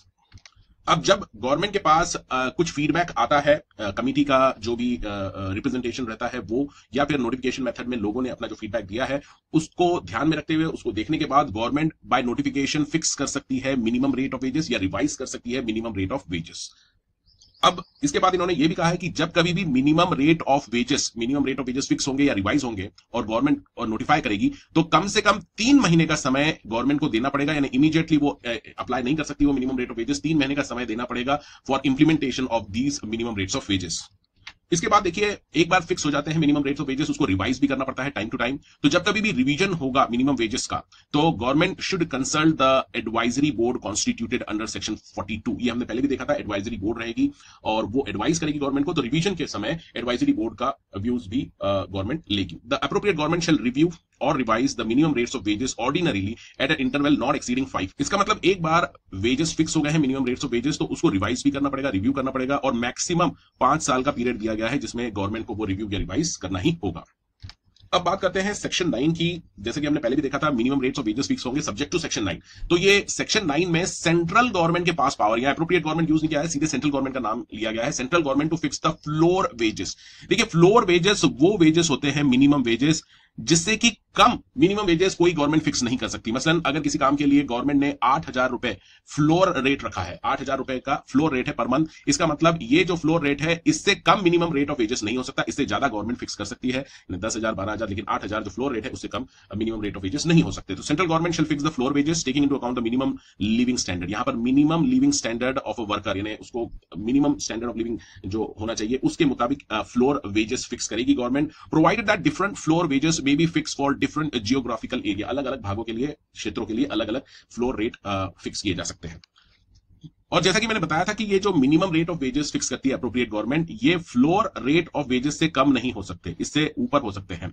लेकिन मान लीजिए गवर्नमेंट ने already minimum rate of wages fix किया है, मान लीजिए फ्लोर रेट 8,000 है और मान लीजिए महाराष्ट्र गवर्नमेंट ने 10,000 मिनिमम रेट ऑफ फिक्स किया था, मिनिमम रेट ऑफ वेजेस, और उसके बाद में गवर्नमेंट ने फ्लोर रेट फिक्स किया, तो स्टेट गवर्नमेंट अभी इसको कम नहीं कर सकती कि भाई 8,000 फ्लोर रेट है तो हम इसे कम कर दें, रिड्यूस नहीं कर सकती। एक बार minimum rate of wages fix कर दिया है गवर्नमेंट ने, उससे कम नहीं कर सकती वो। इसके बाद ये भी इन्होंने क्लियर किया है कि जब कभी भी सेंट्रल गवर्नमेंट ये फ्लोर रेट्स फिक्स करेगी तो वो कंसल्ट करेगी सेंट्रल एडवाइजरी बोर्ड को, और साथ में वो स्टेट गवर्नमेंट को भी कंसल्ट करेगी while fixing the floor rates of wages. अब बात करते हैं सेक्शन 10 की, जो कहता है wages of employ who work for less than normal working day. तो मान लीजिए एक नॉर्मल वर्किंग डे आपका लेट्स से 8 आवर्स का है, और अगर किसी एम्प्लॉय ने पूरे 8 घंटे काम नहीं किया है, मान लीजिए यहां पर 5 घंटे ही काम किया है उसने और बाकी के 3 घंटे वो नहीं कर सका है किसी वजह से, तो भी ऐसे केस में इस एम्प्लॉय को पूरे दिन का वेजेस मिलेगा। ऐसा मान लिया जाएगा कि he has work for the full day. लेकिन इसके लिए कुछ कंडीशंस हैं। ये कहते हैं कि provided that he will not be entitle to get full wages, पूरे दिन के वेजेस उसे नहीं मिलेंगे अगर ये जो फेलियर टू वर्क है, अगर ये फेलियर टू वर्क है ये इसकी मर्जी से ये नहीं कर रहा था, यानी एम्प्लॉयर ने उसे काम दिया था लेकिन उसने रिफ्यूज कर दिया था, he was not willing to work, तो ऐसे केस में पूरे दिन के वेजेस नहीं मिलेंगे। अदरवाइज नॉर्मल सर्कमस्टेंसेस में उसको पूरे दिन के वेजेस मिलेंगे, चाहे उसने कम आवर्स ही काम क्यों न किया हो। और इसके अलावा गवर्नमेंट रूल बना के कुछ और कंडीशंस या केसेस भी प्रिस्क्राइब कर सकती है जिसमें कि इसको पूरे दिन के वेजेस नहीं मिलेंगे, तो वो हम रूल्स में अलग देखेंगे कि ऐसी कौन कौन सी कंडीशंस या केसेस हैं जिसमें इसे पूरे दिन के वेजेस नहीं दिए जाएंगे। तो नॉर्मली उसे पूरे दिन के वेजेस मिलेंगे एक्सेप्ट कुछ एक्सेप्शंस को छोड़ के। इसके बाद बात करते हैं सेक्शन 11 की। ये कहता है वेजेस फॉर 2 और मोर क्लासेस ऑफ वर्क। ऐसा हो सकता है कि कोई एम्प्लॉय है, उसे 2 तरह के काम दिए गए हैं एस्टेब्लिशमेंट में। एक तरह के वर्क के लिए वेजेस उसके मान लीजिए मिनिमम वेजेस 10,000 फिक्स किए गए हैं, और दूसरे तरह का जो काम है उसके लिए जो मिनिमम वेजेस है वो 8,000 फिक्स किए गए। ये जस्ट मैं एग्जांपल दे रहा हूं, अलग अलग मिनिमम रेट ऑफ वेजेस है अलग अलग कामों के लिए, और इसे दोनों काम करने को कहा गया है। तो ऐसे में ये सेक्शन 11 कहता है कि इसका जो पेमेंट होगा वो कम से कम उतना होना चाहिए जितना उसने टाइम डिवोट किया है दोनों वर्क्स के लिए। तो मान लीजिए कि 8 घंटे का अगर ये इसका जॉब रहता है, और 8 घंटे में 4 घंटे ये इस काम को करता है जिसके लिए मिनिमम रेट कितना है 10,000, और 4 घंटे वो दूसरे वर्क को देता है जिसके लिए 8,000 मिनिमम रेट ऑफ वेजेस है। तो ऐसे में इसका जो ओवरऑल पेमेंट होना चाहिए वो प्रोपोर्शनली आपको कैलकुलेट करना पड़ेगा, यानी 10,000 का 50% मान लीजिए 5,000 और 8,000 का 50% 4,000, तो मिनिमम ऐसे केस में उसको कम से कम 9,000 रुपए का पेमेंट होना चाहिए। अब बात करते हैं सेक्शन 12 की, जिसमें कहा गया है minimum time rate of wages for piece work. देखिए पीस वर्क हमने पहले भी देखा था, जो पीसेस के बेसिस पे आप कितना काम कर रहे हैं उसके हिसाब से आपको वो पेमेंट मिलेगा। मान लीजिए कोई अगरबत्ती मैन्युफैक्चरिंग का काम कर रहा है और उसमें एक पूरा बंडल बनाने के लिए उसको 10 रुपए मिलते हैं। अब ये तो हो गया पीस रेट के हिसाब से इसको रखा गया है, लेकिन गवर्नमेंट ने पीस रेट का फिक्स किया ही नहीं है इस काम के लिए। अगर गवर्नमेंट ने टाइम रेट फिक्स कर रखा है और पीस रेट फिक्स नहीं किया है मिनिमम रेट, तो ऐसे केस में employer shall pay to such person wages not less the minimum time rate. तो मिनिमम टाइम रेट जितना भी वो टाइम डिवोट कर रहा है 8 आवर्स या जो भी है, तो उस टाइम रेट के हिसाब से इस एम्प्लॉय को पेमेंट मिलना ही चाहिए। फॉर एग्जाम्पल अगर ये पीस रेट के हिसाब से इसका पेमेंट आ रहा है 5,000 रुपए, पीस रेट के हिसाब से इसने काम किया है 5,000, लेकिन गवर्नमेंट ने इस जॉब के लिए टाइम रेट फिक्स कर रखा है और वो है मिनिमम 8,000 रुपए का minimum wages for the month. तो ऐसे केस में ऑल्दो की पीस रेट इसका 5,000 ही आ रहा है, लेकिन इसको कम से कम 8,000 रुपए तो मिलना ही चाहिए, क्योंकि गवर्नमेंट ने यहां पर टाइम रेट फिक्स किया हुआ है। चलिए अब बात करते हैं सेक्शन 13 की, fixing of hours of work for a normal working day. यानी एक नॉर्मल वर्किंग डे किसी भी एम्प्लॉय के लिए कितने आवर्स का होगा, ये एप्रोप्रिएट गवर्नमेंट फिक्स कर सकती है while fixing the minimum rates of wages. तो यहां पर ये कहते हैं कि नंबर ऑफ आवर्स फिक्स कर सकती है गवर्नमेंट, और number of hours in a day which will be treated as normal working day. For example government fix कर सकती है कि इस काम के लिए 9 hours in a day will be the number of hours for a normal working day. ये एक दिन का 9 घंटे काम करना है, और उसमें वो स्पेसिफाई कर सकती है पीरियड ऑफ इंटरवल्स भी, जैसे 9 घंटे में के काम में 1 आवर्स का लेट्स से ब्रेक रहेगा, दैट इज इंटरवल रहेगा। इसके बाद ये कहते हैं कि government may fix the day of rest, यानी छुट्टी का दिन भी फिक्स कर सकती है in every period of 7 day which shall be allowed to all employees or to any specific classes of employees. तो जरूरी नहीं है कि सभी क्लासेस ऑफ एम्प्लॉइज के लिए ये छुट्टी का दिन हर 7 दिन में होगा, अलग अलग एम्प्लॉइज क्लासेस ऑफ एम्प्लॉइज के लिए अलग अलग प्रोविजंस हो सकते हैं। तो 7 दिन में एक दिन छुट्टी का होगा, ऐसा गवर्नमेंट डिक्लेयर कर सकती है किसी क्लासेस ऑफ एम्प्लॉइज के लिए। और for the purpose of remuneration in respect of such days of rest, यानी ये जो छुट्टी का दिन है इसमें अगर आपसे कुछ काम कराया जाता है तो उस केस में क्या रेम्यूनरेशन उसे पे किया जाएगा एम्प्लॉय को। कभी कभी होता है कि छुट्टी के दिन भी बुला लिया गया है, तो उस दिन उसे कितना पेमेंट किया जाएगा उस छुट्टी के दिन का, वो भी डिसाइड कर सकती है। और ये कहते हैं provided payment for work on a day of rest, यानी ये जो छुट्टी के दिन का जो पेमेंट होगा, ये इसका जो रेट होगा should not be less than the over time rate, यानी इसे ओवर टाइम रेट जैसा ही माना जाएगा, उससे कम नहीं हो सकता। नॉर्मल डेज में जो आपका रेट रहता है वो नॉर्मल रहता है, एंड ओवर टाइम रेट जो कि एक्स्ट्रा आप काम करते हैं उसका रेट अलग रहेगा, और ये जो छुट्टी के दिन आप काम करेंगे इसका जो पेमेंट आपको होगा वो उस रेट से होगा जो ओवर टाइम रेट से कम नहीं होना चाहिए। अभी हमने ये जो भी प्रोविजंस देखे हैं नंबर ऑफ आवर्स के, नॉर्मल वर्किंग डे और फिर डे ऑफ रेस्ट, और ये सब किसके ऊपर अप्लाई होंगे, तो यहां पर ये कहते हैं कि ये जो प्रोविजन है ये फॉलोइंग क्लासेस ऑफ एम्प्लॉइज के लिए अप्लाई होंगे only to the extend and subject to condition as may be prescribed, यानी सारे के सारे प्रोविजन इन सभी एम्प्लॉइज के ऊपर एप्लीकेबल नहीं होंगे, इनमें कुछ एक्सेप्शंस हो सकते हैं। जैसे employ engage in emergency which could not have been foreseen और प्रिवेंटेड, इमरजेंसी के हालातों में जो काम करते हैं जिनका nature of work emergency type का रहता है, वहां पर ये नॉर्मल डे शायद कुछ सब्जेक्ट टू सर्टेन कंडीशंस हो।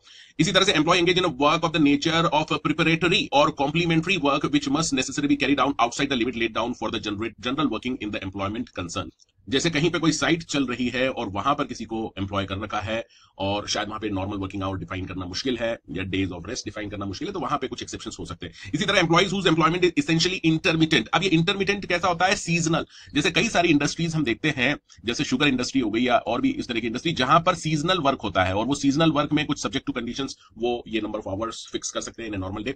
इसी तरह से employ engage in any work for which for technical reason has to be completed before the duty is over, तो कुछ टेक्निकल वर्क ऐसे होते हैं कि वहां से आप काम खत्म किए बिना हिल नहीं सकते, और ऐसे केस में भी कुछ एक्सेप्शंस हो सकते हैं नंबर ऑफ आवर्स को लेके। इसी तरह से employ engage in a work which could not be carried on except at times dependent on the irregular action of natural forces, तो नेचुरल फोर्सेस जहां पर हावी रहती हैं, आंधी तूफान बाढ़ जो भी कह ले आप, तो वहां पर नेचुरल फोर्सेस के हिसाब से काम होता है अगर, तो उस केस में भी आपको नॉर्मल वर्किंग डे फिक्स करना मुश्किल रहेगा गवर्नमेंट के लिए, तो वहां पे कुछ एक्सेप्शंस दिए जा सकते हैं। और अब बात करते हैं wages for over time work, section 14, बहुत इंपॉर्टेंट ये सेक्शन हो गया है अब, और इसे आप अच्छे से समझ लीजिए। देखिए नॉर्मली आपने देखा होगा कि जो नॉर्मल डे है जिसमें नंबर ऑफ आवर्स फिक्स है, फॉर एग्जांपल यहां पे 9 घंटे फिक्स है, ठीक है, और अगर कोई एम्प्लॉई ये 9 घंटे से भी ज्यादा काम कर रहा है किसी दिन in an establishment, for example किसी ने 10 घंटे काम कर लिया है, एम्प्लॉयर ने कहा भाई ये और काम है इसे कंप्लीट करके जाइएगा, तो ये जो एक्सेस आवर इसने काम किया है इसे हम कहेंगे ओवर टाइम। क्या कहेंगे? Over time. और एम्प्लॉयर को ओवर टाइम के लिए भी अलग से पेमेंट करना होगा, और ये जो रेट रहेगा ओवर टाइम का जो रेट रहेगा, it should not be less than twice the normal rate of wages, यानी जो नॉर्मल रेट ऑफ वेजेस मान लीजिए यहां पर आवर का 200 रुपया है, तो ओवर टाइम का जो रेट रहेगा वो कम से कम 2 गुना होना चाहिए, यानी कम से कम यहां पर 400 तो होना ही चाहिए, double of the normal working rate. चलिए अब हम बात करेंगे चैप्टर 3 की, जो है पेमेंट ऑफ वेजेस के ऊपर, यानी पेमेंट वेजेस का किस तरह से करना है एम्प्लॉयर को, ये सारे प्रोविजंस हम यहां पर देखेंगे। सबसे पहले बात करते हैं सेक्शन 15 की, जिसमें mode of payment of wages बताया गया है। देखिए मोड ऑफ पेमेंट यानी जब कभी भी एम्प्लॉयर एम्प्लॉय को पे करेगा तो क्या वो कैश में कर सकता है या फिर चेक में कर सकता है पेमेंट, या फिर इलेक्ट्रॉनिक मोड में कर सकता है, ये सारी बातें यहां पर की गई हैं। ये कहते हैं all wages shall be paid in current coin और करेंसी नोट, यानी कॉइन्स भी चलेंगे और करेंसी नोट्स भी चलेंगे, लेकिन करंट होना चाहिए, जो अभी प्रचलन में हो, जो बैंक नोट्स है वो आपको यूज नहीं करना है, या फिर बाय चेक और by crediting the wages in the bank account, तो डायरेक्टली बैंक अकाउंट में भी आप उसकी क्रेडिट कर सकते हैं, चेक दे सकते हैं, या फिर बाय इलेक्ट्रॉनिक मोड, अब ये नया जमाना है, इलेक्ट्रॉनिक मोड के थ्रू भी आप पेमेंट कर सकते हैं वेजेस का, ये तो उसका मेन प्रोविजन हो गया है। लेकिन थोड़ा प्रोटेक्शन के लिए वर्कर्स के इन्होंने कहा है कि एप्रोप्रिएट गवर्नमेंट अगर चाहे तो वो बाय नोटिफिकेशन ये कह सकती है किसी खास इंडस्ट्रियल या अदर एस्टेब्लिशमेंट के लिए, यानी सभी के लिए नहीं बोल रहे हैं यहां पर, एप्रोप्रिएट गवर्नमेंट किसी खास इंडस्ट्री या एस्टेब्लिशमेंट के लिए बोल सकती है कि यहां पर जो पेमेंट होगा वेजेस का वो ओनली बाय चेक या फिर crediting the wages in bank account, यानी यहां पर लिमिट लगा सकती है एप्रोप्रिएट गवर्नमेंट कि ये जो पेमेंट होगा इस इंडस्ट्री एस्टेब्लिशमेंट में केवल चेक या बैंक अकाउंट के थ्रू ही होगा। ये इसलिए कर सकती है क्योंकि कई बार कैश पेमेंट में गड़बड़ियां हो सकती है, किसी इंडस्ट्रीज में जहां पे छोटे लेवल का काम होता है वहां पर इस तरह की धांधियां हो सकती है, इसलिए इन्होंने ये प्रोविजन भी इसमें डाला है। तो जब तक कि ऐसा कोई ऑर्डर नहीं पास किया है, नोटिफिकेशन नहीं किया है गवर्नमेंट ने, आप कैश, चेक या इलेक्ट्रॉनिक मोड से पेमेंट कर सकते हैं वेजेस का। अब इसके बाद इन्होंने सेक्शन 16 में बात की है कि वेज पीरियड, नॉर्मली आप सभी को पता होगा कि वेज पीरियड मंथली होता है, लेकिन ऐसा जरूरी नहीं है। वेज पीरियड जो होगा, यानी पेमेंट करने की जो फ्रीक्वेंसी होगी, वो डेली भी हो सकती है, वीकली भी हो सकती है, या फोर्टनाइटली यानी हर 15 दिन में, या फिर मंथली बेसिस। ये 4 पीरियड्स यहां पर हो सकते हैं जिसके बेसिस पे आप पेमेंट करेंगे वेजेस का। Subject to condition that no wage period in respect of employ shall be more than a month. 1 महीने से ज्यादा का पीरियड, वेज पीरियड किसी भी हालत में नहीं होना चाहिए, यानी 2 महीने या फिर आप क्वार्टरली पे करेंगे, ऐसा नहीं हो सकता। मैक्सिमम वेज पीरियड जो हो सकता है वो 1 महीने का हो सकता है। इसके बाद ये कहते हैं provided that different ways periods may be fix for different establishment. जैसे कि मैंने बताया था, क्योंकि तरह तरह के एस्टेब्लिशमेंट होते हैं, तरह तरह के काम होते हैं, और कहीं कहीं पे डेली बेसिस के ऊपर पेमेंट ज्यादा अप्रोप्रिएट होता है। तो यहां पर गवर्नमेंट फिक्स कर सकती है कि भाई किसी किसी एस्टेब्लिशमेंट में जो वेज पीरियड होगा वो डेली बेसिस पे होगा, कहीं कहीं पे वो कह सकती है मंथली पे होगा, कहीं कहीं पे फोर्टनाइटली या फिर वीकली हो सकता है। तो ये गवर्नमेंट के पास पावर है कि वो फिक्स कर सकती है wage period for different establishment. अब बात करेंगे सेक्शन 17 की, जो कि बहुत ही इंपॉर्टेंट है। देखिए, लेट पेमेंट आप नहीं कर सकते, वर्कर को जो पेमेंट करना है वो आपको टाइमली करना होगा। और सेक्शन 17 इस बात की तरफ इशारा करता है कि अगर आपका वेज पीरियड डेली बेसिस पे अगर आप पेमेंट करते हैं, तो at the end of the shift, यानी जब शिफ्ट खत्म हो जाएगी तभी आपको वो पेमेंट कर देना है। अगर आपका वेज पीरियड वीकली बेसिस है, हफ्ते हफ्ते से कर रहे हैं, तो last working day of the week, that is to say before the weekly holiday, यानी मान लीजिए मंडे से लेके सैटरडे और संडे आपका वीकली हॉलीडे है, और एक पर्सन है जिसने ये वीकली काम कर लिया है ये पूरा वीक, तो आपको लास्ट वर्किंग डे यानी सैटरडे को ही उसको पेमेंट करना पड़ेगा इस पूरे वीक। इसके बाद अगर आपका वेज पीरियड फोर्टनाइटली है, तो before the end of the second day after the end of fortnight. देखिए, कहीं कहीं पे प्रचलन है कि फोर्टनाइटली पेमेंट होता है। अभी फोर्टनाइटली का मतलब होता है 14 नाइट्स का, मतलब 14 नाइट्स। इसका मतलब है कि 2 वीक्स का पीरियड, 2 वीक्स का पीरियड, इसको कई बार हम 15 डेज पीरियड भी कहते हैं। अब इसमें ये कह रहे हैं कि फोर्टनाइटली बेसिस पे अगर आप पेमेंट करना चाहते हैं या आपका पीरियड ऐसा है, तो end of the second day after the end of fortnight, तो एंड ऑफ फोर्टनाइट मान लीजिए 2 हफ्ते का आप पेमेंट करेंगे, 2 वीक्स का, तो 2 वीक खत्म होने के बाद, यानी 14 दिन खत्म होने के बाद 15 और 16वां दिन जो होगा, यानी before the end of the second day you have to make the payment for these 14 days. और इसके बाद जो मोस्ट कॉमन वेज पीरियड है वो मंथली बेसिस है, before expiry of 7th day of the succeeding month. तो for example, ये आपका एक महीना है, मान लीजिए ये जनवरी का महीना है, ये पूरे महीने का जो आपको पेमेंट करना है ये फरवरी में, यानी नेक्स्ट मंथ की जो 7th आएगी, 7th फेब, तब तक आपको ये कर देना है। Last day is the 7th of the succeeding month. अब देखिए, एक बहुत ही इंपॉर्टेंट प्रोविजन यहां पर सब सेक्शन 2 में दिया है। कई बार किसी एम्प्लॉय को रिमूव कर दिया जाता है, डिसमिस कर दिया जाता है, रिट्रेंच कर दिया जाता है, या फिर वो रिजाइन कर देता है, तो उसको उसके जो पेमेंट रहते हैं, ड्यू रहते हैं, उसके लिए बहुत लटकाया जाता है। तो यहां पर इन्होंने क्लियर कर दिया है कि अगर कोई एम्प्लॉय आपने रिमूव किया है, डिसमिस किया है, रिट्रेंच, रिजाइन किया है उसने, या किसी भी कारण से अब वो एम्प्लॉयमेंट में नहीं है, तो ऐसे केस में उसको जो पेमेंट करना होगा उसके ड्यूज का, वेजेस का, with in 2 working days of his removal, dismissal, retrenchment और एज द केस में बी ऑफ हिज रेजिग्नेशन। यानी जब भी कोई एम्प्लॉय छोड़ के जा रहा है एम्प्लॉयमेंट को, तो महज 2 वर्किंग डेज के अंदर, 2 वर्किंग डेज के अंदर ही आपको उसका जो अमाउंट है वो सेटल करना होगा। बहुत इंपॉर्टेंट प्रोविजन है, इसको आप सभी को याद रखना है। अब सब सेक्शन 3 में ये एक तरह से कुछ छूट की बात कहते हैं कि अभी तक हमने जो वेज पीरियड का देखा है और पेमेंट करने का जो टाइम लिमिट देखा है, उसको एप्रोप्रिएट गवर्नमेंट अलग टाइम भी दे सकती है। Appropriate government may provide any other time limit for the payment of wages where it consider reasonable. तो रीजनेबल अगर कुछ ग्राउंड्स हैं, ऐसे हालात हैं उस एम्प्लॉयमेंट में कि भाई इस पीरियड में हम पेमेंट नहीं कर सकते, किसी भी रीजन से रीजनेबल है, तो ऐसे केस में अदर लिमिट भी गवर्नमेंट, एप्रोप्रिएट गवर्नमेंट प्रोवाइड कर सकती है। जैसे कि मंथली पेमेंट हमने देखा कि 7 तारीख तक करना है आपको नेक्स्ट मंथ के, तो वहां पे एप्रोप्रिएट गवर्नमेंट इसको 10 या 15 तारीख भी कर सकती है। लेकिन ये एप्रोप्रिएट गवर्नमेंट अगर ऐसा फिक्स करती है तो ही ऐसे केसेस में आप इतनी लिमिट तक कर सकते हैं। इसके बाद ये कहते हैं कि nothing contained in subsection 1 and 2 shall affect any time limit for payment of wages provided under any other law। ये बहुत ही इंपॉर्टेंट पॉइंट आपको याद रखना है कि यहां पर जो भी टाइम लिमिट आप देख रहे हैं, टाइम लिमिट, ये as per code on wages है। लेकिन अगर किसी और लॉ में कोई और लिमिट, डिफरेंट लिमिट अगर दे रखी है, ठीक है, तो ऐसे केस में वो डिफरेंट लिमिट वो ही आपको फॉलो करना है, इस कोड ऑन वेजेस की लिमिट को फॉलो नहीं करना है। यानी पेमेंट ऑफ वेजेस की जो टाइम लिमिट है उसको लेकर अगर 2 एक्ट्स में कॉन्फ्लिक्ट होता है, एक कोड ऑन वेजेस जो बोल रहा है और दूसरा कोई दूसरा अदर लॉ है वो कोई और लिमिट बता रहा है, तो ऐसे में ये जो क्लैश हो रहा है, यहां पर अदर लॉ में जो लिमिट बताई है, टाइम लिमिट बताई है पेमेंट की, वही आपको फॉलो करना है। और अब हम बात करने जा रहे हैं सबसे इंपॉर्टेंट प्रोविजन की, जो है डिडक्शन का। यानी आपका वेजेस है मान लीजिए 30,000 रुपए पर मंथ, और इसमें से एम्प्लॉयर डिडक्ट करता जाता है कुछ न कुछ अमाउंट किसी न किसी कारण से, तो ये जो डिडक्शन करता है वो कहां तक जायज है, ये पूरा का पूरा सेक्शन 18 में बताया गया है कि कौन कौन से डिडक्शन है जो एम्प्लॉयर कर सकता है और ऐसे कौन कौन से डिडक्शन है जो एम्प्लॉयर नहीं कर सकता।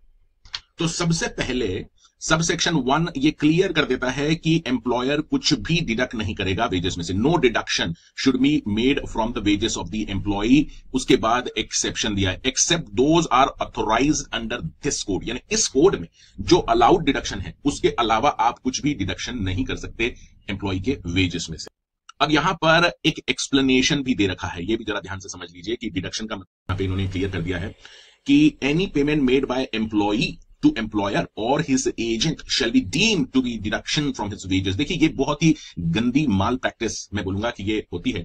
किसी ऑर्गेनाइजेशन में किसी एम्प्लॉय को जब रखा जाता है और उसे बोला जाता है कि भाई आपका ये पेमेंट है 30,000 और आपको लेकिन हर महीने यहां पर 8,000 रुपए डोनेट करने पड़ेंगे, एम्प्लॉयर को वापस देने हैं, या फिर वो एम्प्लॉयर कहता है कि इसमें से 8,000 आपको इस फला फला एजेंट को देने पड़ेंगे। तो ये जो 8,000 ये कह रहे हैं कि आपको डोनेशन देना पड़ेगा या फला फला पर्सन को देना पड़ेगा, तो ये डिडक्शन माना गया है, इसको डिडक्शन ही माना जाएगा वेजेस में से। तो ये बड़ा अच्छे से आप नोट कर लीजिएगा कि it will be treated as deduction from the wages.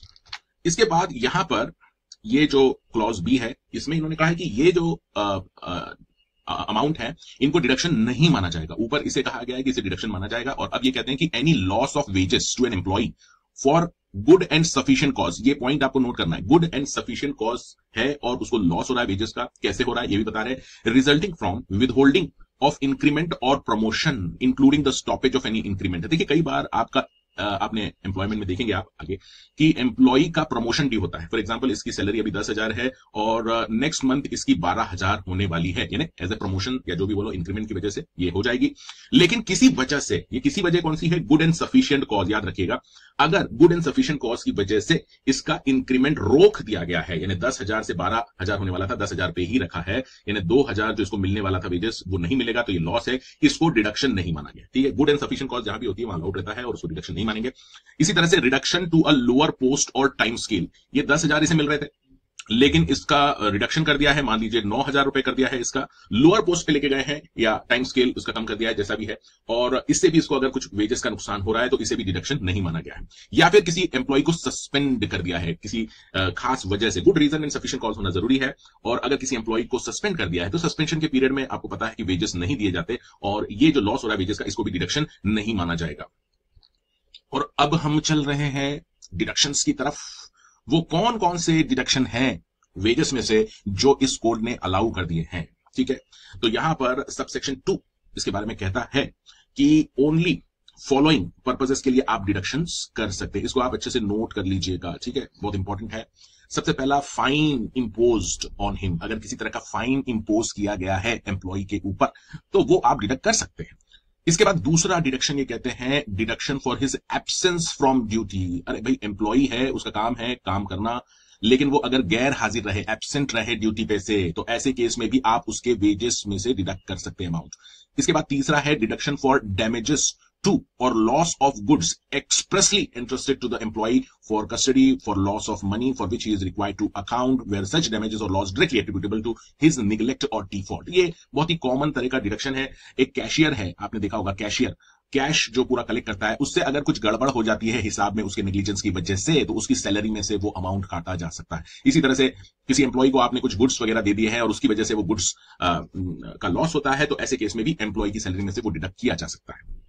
इसके बाद ये कहते हैं deduction for house accommodation supplied by employer और अप्रोप्रिएट गवर्नमेंट और housing board whatever may be the case. यानी आपको 100 बात की एक बात ये याद रखनी है कि अगर कोई एम्प्लॉय है और उसको आपने हाउसिंग अकोमोडेशन दे दिया है, ठीक है, तो वो जो हाउसिंग अकोमोडेशन है उसका भी अमाउंट आप डिडक्ट कर सकते हैं वेजेस में से।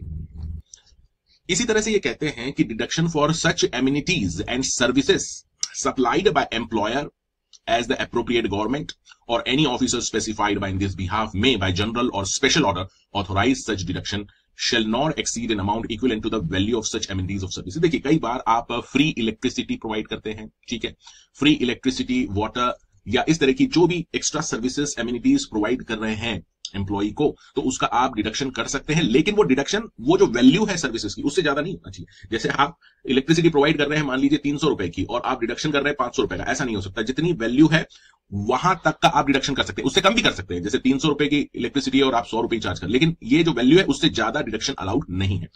अब यहां पर बहुत ही इंपॉर्टेंट एक्सप्लेनेशन दिया है इन्होंने। ये कह रहे हैं कि for the purpose of this clause the expression services does not include supply of tools and raw material required for the purpose of employment. अभी देखिए, अगर आप किसी एम्प्लॉय को जिसको कि लैपटॉप जरूरी है काम करने के लिए और आपने वो लैपटॉप दिया है, तो ये जो लैपटॉप दिया इसके लिए आप पेमेंट डिडक्ट नहीं कर सकते, क्योंकि वो तो उसके बिना काम ही नहीं कर सकता। इसी तरह से अगर कोई इंजीनियर है जिसको साइट पे जाके कुछ रिपेयर करना है, काम करना है, और उसको साथ में रॉ मटेरियल दिया गया है कि वो ये काम कर सके ठीक से, तो ये जो रॉ मटेरियल है इसको भी आप ये नहीं कह सकते कि हमने ये मटेरियल इसे दिया है और हम इसका डिडक्शन करेंगे, नहीं। ये तो सर्विसेज के लिए, तो उसको परफॉर्म करने के लिए है, अपने एम्प्लॉयमेंट में जो सर्विसेज दे रहा है, तो इसके लिए किसी तरह का डिडक्शन नहीं किया जा सकता। इसके बाद ये कहते हैं, जरा ध्यान से देखिएगा इसको, ये डिडक्शन फॉर रिकवरी है, ठीक है ना। Deduction for recovery of advances. अगर किसी एम्प्लॉय को एम्प्लॉयर ने जरूरत के समय कुछ एडवांस दे दिया था, मान लीजिए 50,000 रुपए एडवांस दे दिया था, उसे जरूरत थी, और अब ये जो एडवांस दिया था एम्प्लॉयर ने, ये रिकवर कर सकता है by way of deduction from the wages. अब यहां पर जो एडवांस की बात की गई है, इसमें including advances for travelling allowance और कन्वेंस अलाउंस भी बोला गया है। ट्रेवलिंग अलाउंस यानी आप समझ रहे हैं, ट्रेवलिंग के लिए आपने एम्प्लॉयर ने इसको मान लीजिए 10,000 रुपए दिए, ठीक है, कि भाई ये रख लो, काम पे जाओगे, खर्चा होगा, लेकिन इसमें से उसका 7,000 ही खर्च हुआ है, तो वो 3,000 जो बचा है वो रिकवर कर सकता है employer by way of deduction. साथ में इंटरेस्ट अगर उसके ऊपर कुछ ड्यू है तो वो भी रिकवर कर सकता है बाय वे ऑफ डिडक्शन। इसके बाद एडवांसेस के बाद ये कहते हैं loans made from any fund constituted for the welfare of labour as the may be. कई बार एम्प्लॉयर एक फंड बना के रखता है वेलफेयर के लिए, यानी एम्प्लॉइज के वेलफेयर के लिए, और इसमें से जो भी जरूरतमंद है एम्प्लॉय, उनको लोन दिया जाता है, और ये अगर लोन दिया है इस फंड में से तो उसको रिकवर कर सकता है employer by way of deduction from the wages. Interest के साथ वो रिकवर कर सकता है ये जो भी लोन एम्प्लॉय को दिया गया था। इसी तरह से recovery of loan granted for house building और अदर पर्पसेज, जो भी अप्रूव किए गए हैं अप्रोप्रिएट गवर्नमेंट ने कि भाई इसके लिए आप लोन दे सकते हैं एम्प्लॉइज को, और अगर आपने लोन दिया है, एम्प्लॉयर ने डायरेक्ट लोन दिया है एम्प्लॉय को for these purpose, house building और अदर पर्पस, तो ऐसे केस में भी ये रिकवर किया जा सकता है by way of deduction along with the interest. इसके अलावा इनकम टैक्स का जो ड्यूज है या अदर स्टैट्यूटरी लेवी है जो सेंट्रल गवर्नमेंट या स्टेट गवर्नमेंट लगा रही है, या फिर deduction required by order of the court और एनी अथॉरिटी, तो इस तरह का अमाउंट भी वो डिडक्ट कर सकता है एम्प्लॉयर एम्प्लॉय के वेजेस में से। इसके बाद ये कहते हैं deduction for subscription to and for repayment of advances for any social security fund or scheme constituted by law including provident fund, pension fund, health insurance. ये सभी आपको पता है कि देखिए पीएफ प्रोविडेंट फंड एक तरह का फंड होता है जिसमें एम्प्लॉय भी 12% अपना सैलरी का देता है कंट्रीब्यूशन, और सिमिलर मैचिंग कंट्रीब्यूशन एम्प्लॉयर भी देता है अपनी तरफ से। तो ये जो भी कंट्रीब्यूशन है ये एम्प्लॉयर डिडक्ट कर सकता है इस वेजेस में से, एम्प्लॉय के वेजेस में से। इसके बाद ही कहते हैं deduction for payment of cooperative society. Cooperative society को आप पेमेंट कर रहे हैं, उसके लिए डिडक्शन कर रहे हैं आप, subject to such condition as appropriate government may impose, उस कंडीशन के मुताबिक आप कर सकते हैं डिडक्शन। इसके बाद deduction made with the written authorisation. ये बहुत इंपॉर्टेंट है, के वाला पॉइंट, इसको ध्यान से देख लीजिएगा। रिटन ऑथोराइजेशन एम्प्लॉय का इस केस में सभी में नहीं मांगा गया, लेकिन यहां पर रिटन ऑथोराइजेशन मांगा गया। कब? पेमेंट ऑफ फीस और contribution payable to trade union. अगर ये ट्रेड यूनियन का कोई हिस्सा है और यहां पर एम्प्लॉयर के पास ये रिस्पॉन्सिबिलिटी है कि वो डिडक्ट करे fees and contribution from the employee, तो यहां पर सबसे पहले रिटन ऑथोराइजेशन एम्प्लॉयर को लेना पड़ेगा इस फीस और कंट्रीब्यूशन को डिडक्ट करने के लिए। उसके बाद ही वो डिडक्ट कर सकता है फॉर एनी फीस और contribution which is payable as a membership of any trade union. अब ये 3 डिडक्शंस जो है ना, ये रेलवे से जुड़े हुए, रेलवे एडमिनिस्ट्रेशन से। अब आप बोलेंगे सर रेलवे एडमिनिस्ट्रेशन कहां आ गया यहां पर? स्पेसिफिकली कुछ धांधलियां होती हैं जब कभी भी रेलवे के थ्रू आप कुछ ट्रांजैक्शंस कर रहे हैं, तो उसको ध्यान में रखते हुए इन्होंने ये प्रोविजंस डाले हैं। तो कोई भी मैन्युफैक्चरिंग यूनिट है, आपने देखा होगा ट्रेडिंग है, उनका रेलवे से काफी कुछ सामान आता जाता है, और ये फिर जो सामान रहता है ये हजारों लाखों करोड़ों रुपए का होता है। तो यहां पर 3 क्लॉजेस इन्होंने डाली है रेलवे एडमिनिस्ट्रेशन को लेके, इसको आप अच्छे से समझ लीजिए, क्यों डाली वो भी समझ में आ जाएगा आपको। Deduction for recovery of losses sustained by railway administration. अच्छा, क्यों हो रहा है? रेलवे एडमिनिस्ट्रेशन को लॉस क्यों हो रहा है? On account of acceptance by employee of counterfeit और बेस कॉइन और म्यूटिलेटेड और फोर्ज करेंसी नोट्स। देखिए, कई बार एम्प्लॉय बेईमान भी हो सकता है, बेईमानी भी कर सकता है। ये जाली नोट है किसी आदमी के पास, कहीं नहीं चल रहे हैं, ये एम्प्लॉय यहां पे कहता है कि भाई इधर दे दो, मैं चला देता हूं। नहीं, अगर ऐसा कोई काउंटरफीट नोट्स, कॉइन्स, म्यूटिलेटेड या फोर्ज करेंसी नोट्स इस तरह के ये एम्प्लॉय लेता है किसी भी पार्टी से, और अगर रेलवे एडमिनिस्ट्रेशन को नुकसान होता है तो इस एम्प्लॉय में से वो अमाउंट डिडक्ट किया जा सकता है जो भी नुकसान हुआ है। इसी तरह से deduction for recovery of loss sustained by the railway on account of failure of the employee to invoice, to bill, to collect or account for the appropriate charges due to railway administration. अब ये employee ने यहां पर माल भाड़ा यहां पर recover करना था, लेकिन वो रिकवर ही नहीं किया है। क्यों नहीं किया है? क्योंकि इसने इनवॉइस ही नहीं बनाई है इस पार्टी के लिए, ठीक है। तो इससे अगर कोई भी नुकसान होता है रेलवे एडमिनिस्ट्रेशन को, तो उस एम्प्लॉई के उसमें से वो डिडक्ट किया जा सकता है। इसी तरह से deduction for recovery of losses sustained by railway administration on account of any rebate, refund incorrectly granted by the employee. ये एम्प्लॉय बैठा हुआ है यहां पर और इसने इसको रिबेट या फिर रिफंड गलती से ज्यादा दे दिया है, ठीक है। यहां 5,000 जाना था रिफंड, इसने ऑर्डर पास कर दिया है 8,000 का, इन्हें 8,000 का रिफंड दे दिया है। तो ये जो 3,000 का एक्सेस दिया गया है, ये लॉस है रेलवे एडमिनिस्ट्रेशन को, और ये लॉस रिकवर किया जा सकता है इस एम्प्लॉय की सैलरी में से। इसके अलावा एक और लास्ट डिडक्शन है जो एम्प्लॉयर कर सकता है वेजेस में से, वो है any deduction for the contribution to prime minister national relief fund or to such other fund as central government may by notification specify. तो कई बार सेंट्रल गवर्नमेंट इस तरह के फंड बनाती है और जिसमें कि आप कंट्रीब्यूशन कर सकते हैं, लेकिन अगर आप एम्प्लॉई के वेजेस में से ये कंट्रीब्यूशन डिडक्ट करना चाहते हैं तो रिटर्न ऑथोराइजेशन लगेगा एम्प्लॉई का, उसके बाद ही आप ये डिडक्शन कर सकते हैं for contribution to prime minister national relief fund या इसी तरह के दूसरे फंड के लिए। And now we are going to see very very important provision regarding deductions. अभी तक हमने जितने भी डिडक्शंस देखे हैं, हमने देखा कि एम्प्लॉयर वो डिडक्शंस कर सकता है वेजेस में से, लेकिन उसकी एक लिमिट है, उसके ऊपर एक कैप लगा रखी है। सबसेक्शन 3 ने वो कैप लगा दी है और ये कहते हैं कि चाहे जितना भी डिडक्शन अलाउड है, but it should not exceed 50% of such wages, यानी वेजेस का 50% से ज्यादा आप डिडक्ट नहीं कर सकते। उसका रीजन सिंपल है कि एक एम्प्लॉय है बेचारा, उसको सैलरी मिल रही है मान लीजिए 30,000, उससे उसका घर चलता है। अगर आप एक ही बार में इतने सारे डिडक्शन लगा के सारे डिडक्ट कर देंगे तो वो खाएगा क्या? तो ऐसे में यहां पर थोड़ा सा प्रोटेक्शन दिया है एम्प्लॉइज को कि ये जो डिडक्शन है ये मैक्सिमम 50% ऑफ वेजेस हो सकते हैं, इससे ज्यादा नहीं हो सकते। और अगर बाय चांस किसी एम्प्लॉयर ने 50% से ज्यादा, फॉर एग्जांपल यहां पर 30,000 इसका वेजेस है और 15,000 तक का डिडक्शन हो सकता है, किसी ने 20,000 तक का डिडक्शन कर लिया, अब गवर्नमेंट और बैठी तो नहीं है उसको कैच करने के लिए, अगर कर लिया है मान लीजिए, तो ये जो एक्सेस डिडक्शन उसने किया है वेजेस का, वो रिकवर किया जा सकता है in such manner as may be prescribed. और ये जो प्रिस्क्रिप्शन है ये रूल में हम आगे देखेंगे। तो ठीक है, 50% तक के वेजेस में से 50% तक का मैक्सिमम आप डिडक्शन कर सकते हैं।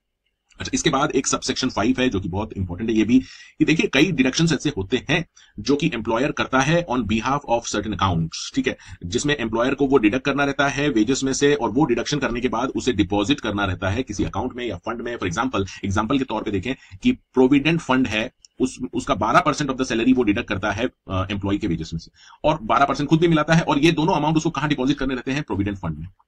अगर ये एम्प्लॉयर इसमें से डिडक्ट करता है एम्प्लॉय के वेजेस में से 12% और ये डिपॉजिट नहीं करता किसी भी वजह से प्रोविडेंट फंड में, तो एम्प्लॉय इसके लिए रिस्पॉन्सिबल नहीं रहेगा कि अरे भाई आपका अमाउंट नहीं आया था। The employer only be responsible for not depositing this amount to the appropriate fund.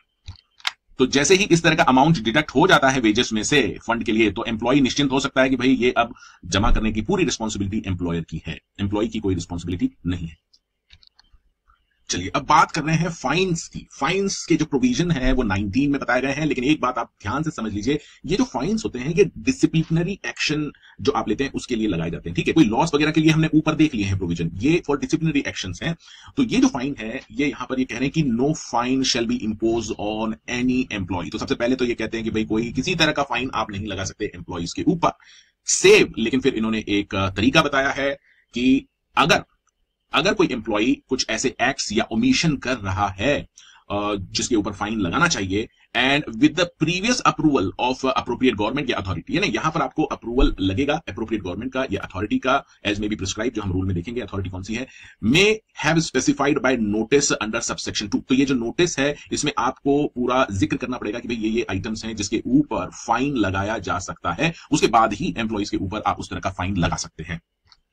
अब सबसेक्शन 2 यानी नोटिस की बात करता है, जो कि हमने अभी देखा। ये जो नोटिस है ये जो एक्ट्स और ओमिशंस आप स्पेसिफाई करना चाहते हैं, एक्ट्स एंड ओमिशन जिसके ऊपर फाइन लग सकता है, ये पूरा आपको नोटिस में शो करना पड़ेगा, एग्जिबिट करना पड़ेगा in the prescribed manner in the premises. तो ये आपकी फैक्ट्री है मान लीजिए, यहां पर आप उसको नोटिस पे लगा सकते हैं कि भाई फाइन लगेगा इन एक्ट्स या ओमिशन के लिए लग सकता है। अच्छा, जब कभी भी एम्प्लॉइज के ऊपर आप फाइन लगाएंगे तो एक अपॉर्चुनिटी ऑफ बीइंग हर्ड उसे देना जरूरी है, उसका पक्ष सुनना जरूरी है। बिना पक्ष सुने आप फाइन नहीं लगा सकते, आपको उसको मौका देना पड़ेगा अपना पक्ष रखने का। इसके बाद टोटल अमाउंट अमाउंट, ये बहुत इंपॉर्टेंट है कि टोटल अमाउंट ऑफ फाइन जो आप लगाएंगे किसी भी एम्प्लॉइज के ऊपर in a one wage period should not exceed the 3% of the wages payable to him in that wage period, यानी केवल 3% of the wages of that wage period ही आप उसके ऊपर फाइन लगा सकते हैं, इससे ज्यादा नहीं होना चाहिए। इसके बाद ये कहते हैं no fine shall be imposed on any employee who is under the age of 15 years. 15 साल से छोटा अगर कोई एम्प्लॉय है आपके यहां पर, उसके ऊपर किसी भी तरह का फाइन आप नहीं लगा सकते। इसके बाद ये कहते हैं कि no fine imposed on any employee shall be recovered from him by instalment or after a period of 90 days from the day on which it was imposed. बहुत ही इंपॉर्टेंट प्रोविजन है।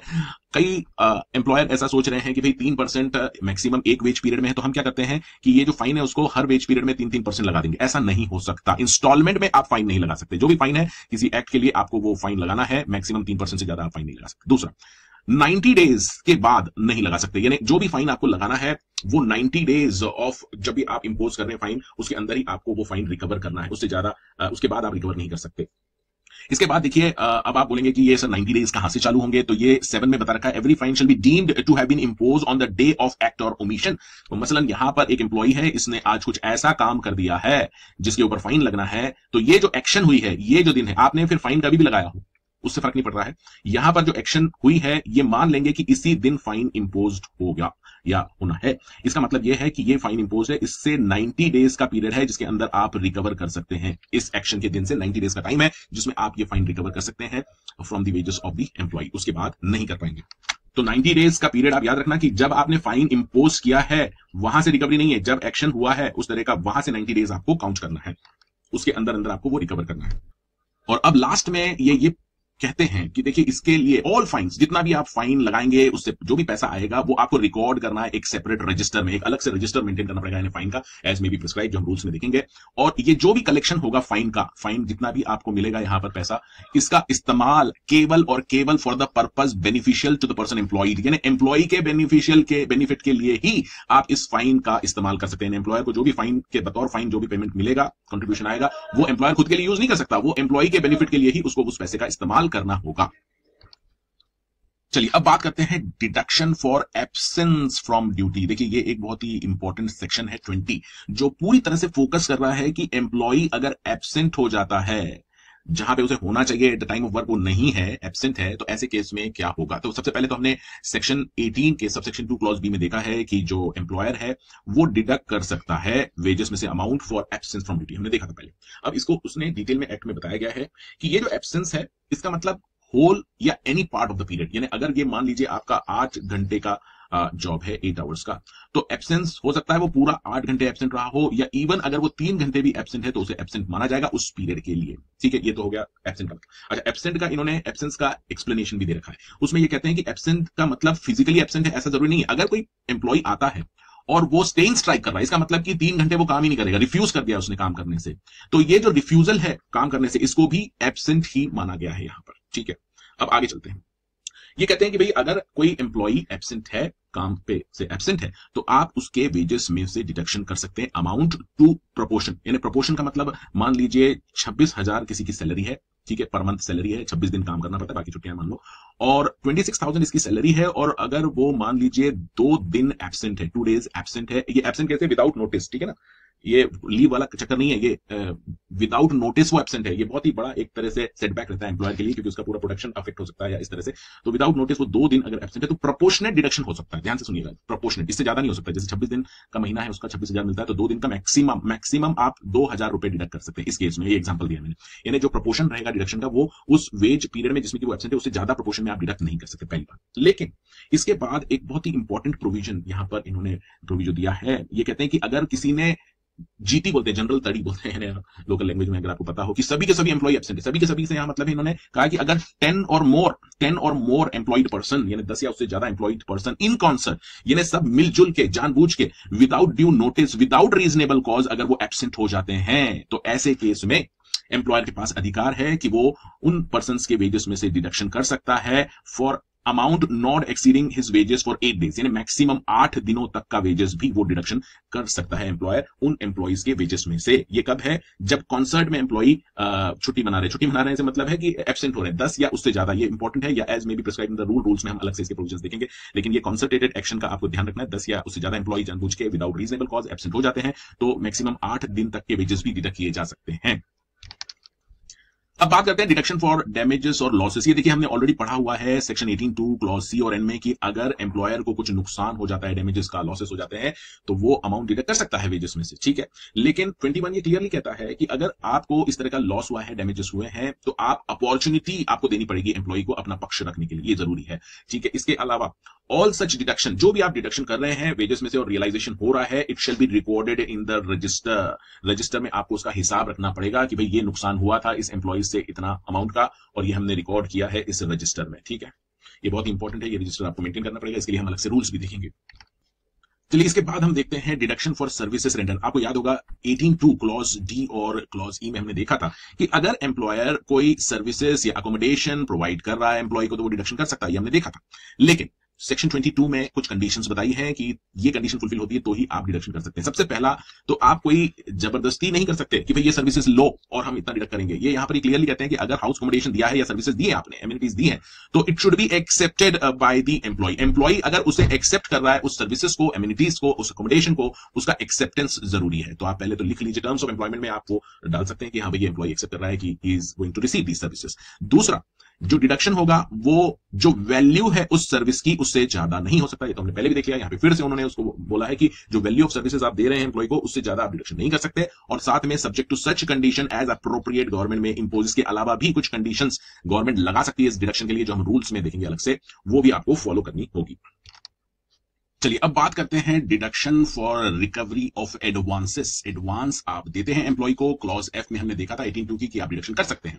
अब उसका प्रोसीजर क्या है, तो ये दो पार्ट्स में पहले इन्होंने बताया है। जहां तक एडवांस ऑफ मनी का सवाल है, एडवांस ऑफ मनी, जिस पैसा आपने एडवांस दे रखा है, अगर एम्प्लॉयमेंट शुरू होने के पहले, बिफोर एम्प्लॉयमेंट, यानी एक बंदे को आपने एम्प्लॉय किया है और एम्प्लॉयमेंट शुरू होने के पहले ही उसको एडवांस दे दिया है, पैसा कुछ एडवांस दे दिया है, तो वो जो एडवांस दिया है आपने बिफोर एम्प्लॉयमेंट बिगिंस, वो आपको डिडक्शन करना है from the first payment of wages. First payment जब भी आप करेंगे वेजेस का, वहां से आपको डिडक्शन स्टार्ट करना है उसका। बाद में आप डिडक्शन नहीं करेंगे, पहले पेमेंट से ही उसका डिडक्शन स्टार्ट करना है। अगर आपने एडवांस कब दिया है, एम्प्लॉयमेंट के पहले ही दे दिया है उसको एडवांस तो। और साथ में इन्होंने ये भी कहा है कि no recovery shall be made to such advances given for travelling expense. अगर कोई बंदा है बुरी हालत में, आपने एडवांस दे दिया, एम्प्लॉयमेंट बिगिन होने के पहले आप रिकवर कीजिए फ्रॉम फर्स्ट पेमेंट, लेकिन उसको ट्रैवलिंग का अगर कुछ एडवांस दिया था आने जाने का, वो आप डिडक्ट नहीं कर सकते, ठीक है। ये सब किसकी बात कर रहे हैं, अगर एडवांस आपने बिफोर एम्प्लॉयमेंट बिगिन दिया है।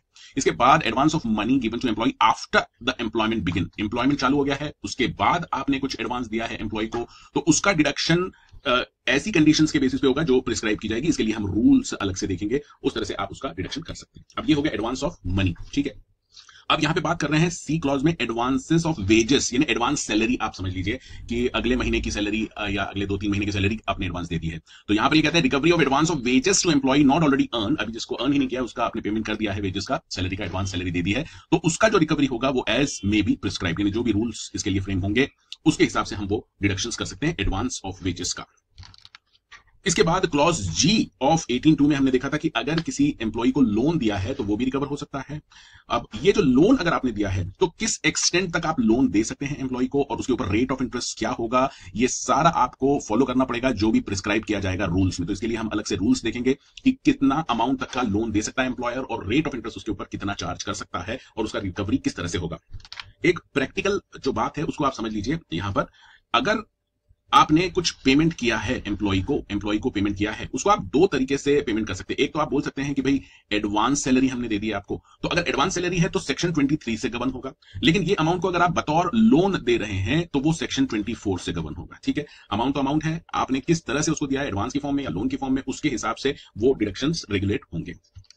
अब एक बहुत ही इंपॉर्टेंट सेक्शन है 25, और ये क्या कहता है कि ये जो चैप्टर हम पढ़ रहे हैं पेमेंट ऑफ वेजेस का, जो हम चैप्टर पढ़ रहे हैं, ये एप्लीकेबल नहीं होगा to government establishment. Government establishment पे ये पेमेंट ऑफ वेजेस का जो प्रोविजन है वो नहीं लगेगा। इसका मतलब वेज पीरियड वगैरह जितनी भी बातें अभी हमने पढ़ी हैं पेमेंट ऑफ वेजेस के चैप्टर में, वो सारा गवर्नमेंट एस्टेब्लिशमेंट पे एप्लीकेबल नहीं है, जब तक कि एप्रोप्रिएट गवर्नमेंट खुद ये अप्लाई नहीं कर लेती ये प्रोविजंस अपने ऊपर, तब तक ये गवर्नमेंट एस्टेब्लिशमेंट पे इसमें कुछ भी अप्लाई नहीं होगा। तो ये बात आप अच्छे से समझ लीजिए। अगर कोई एस्टेब्लिशमेंट है और वो गवर्नमेंट एस्टेब्लिशमेंट है, तो आपका वेज पीरियड हो, चाहे डिडक्शन का मामला हो, चाहे फाइन का मामला हो, ये जितने भी पॉइंट्स हमने यहां पर देखे हैं, ये इस गवर्नमेंट एस्टेब्लिशमेंट पे नॉर्मली नहीं लगेंगे।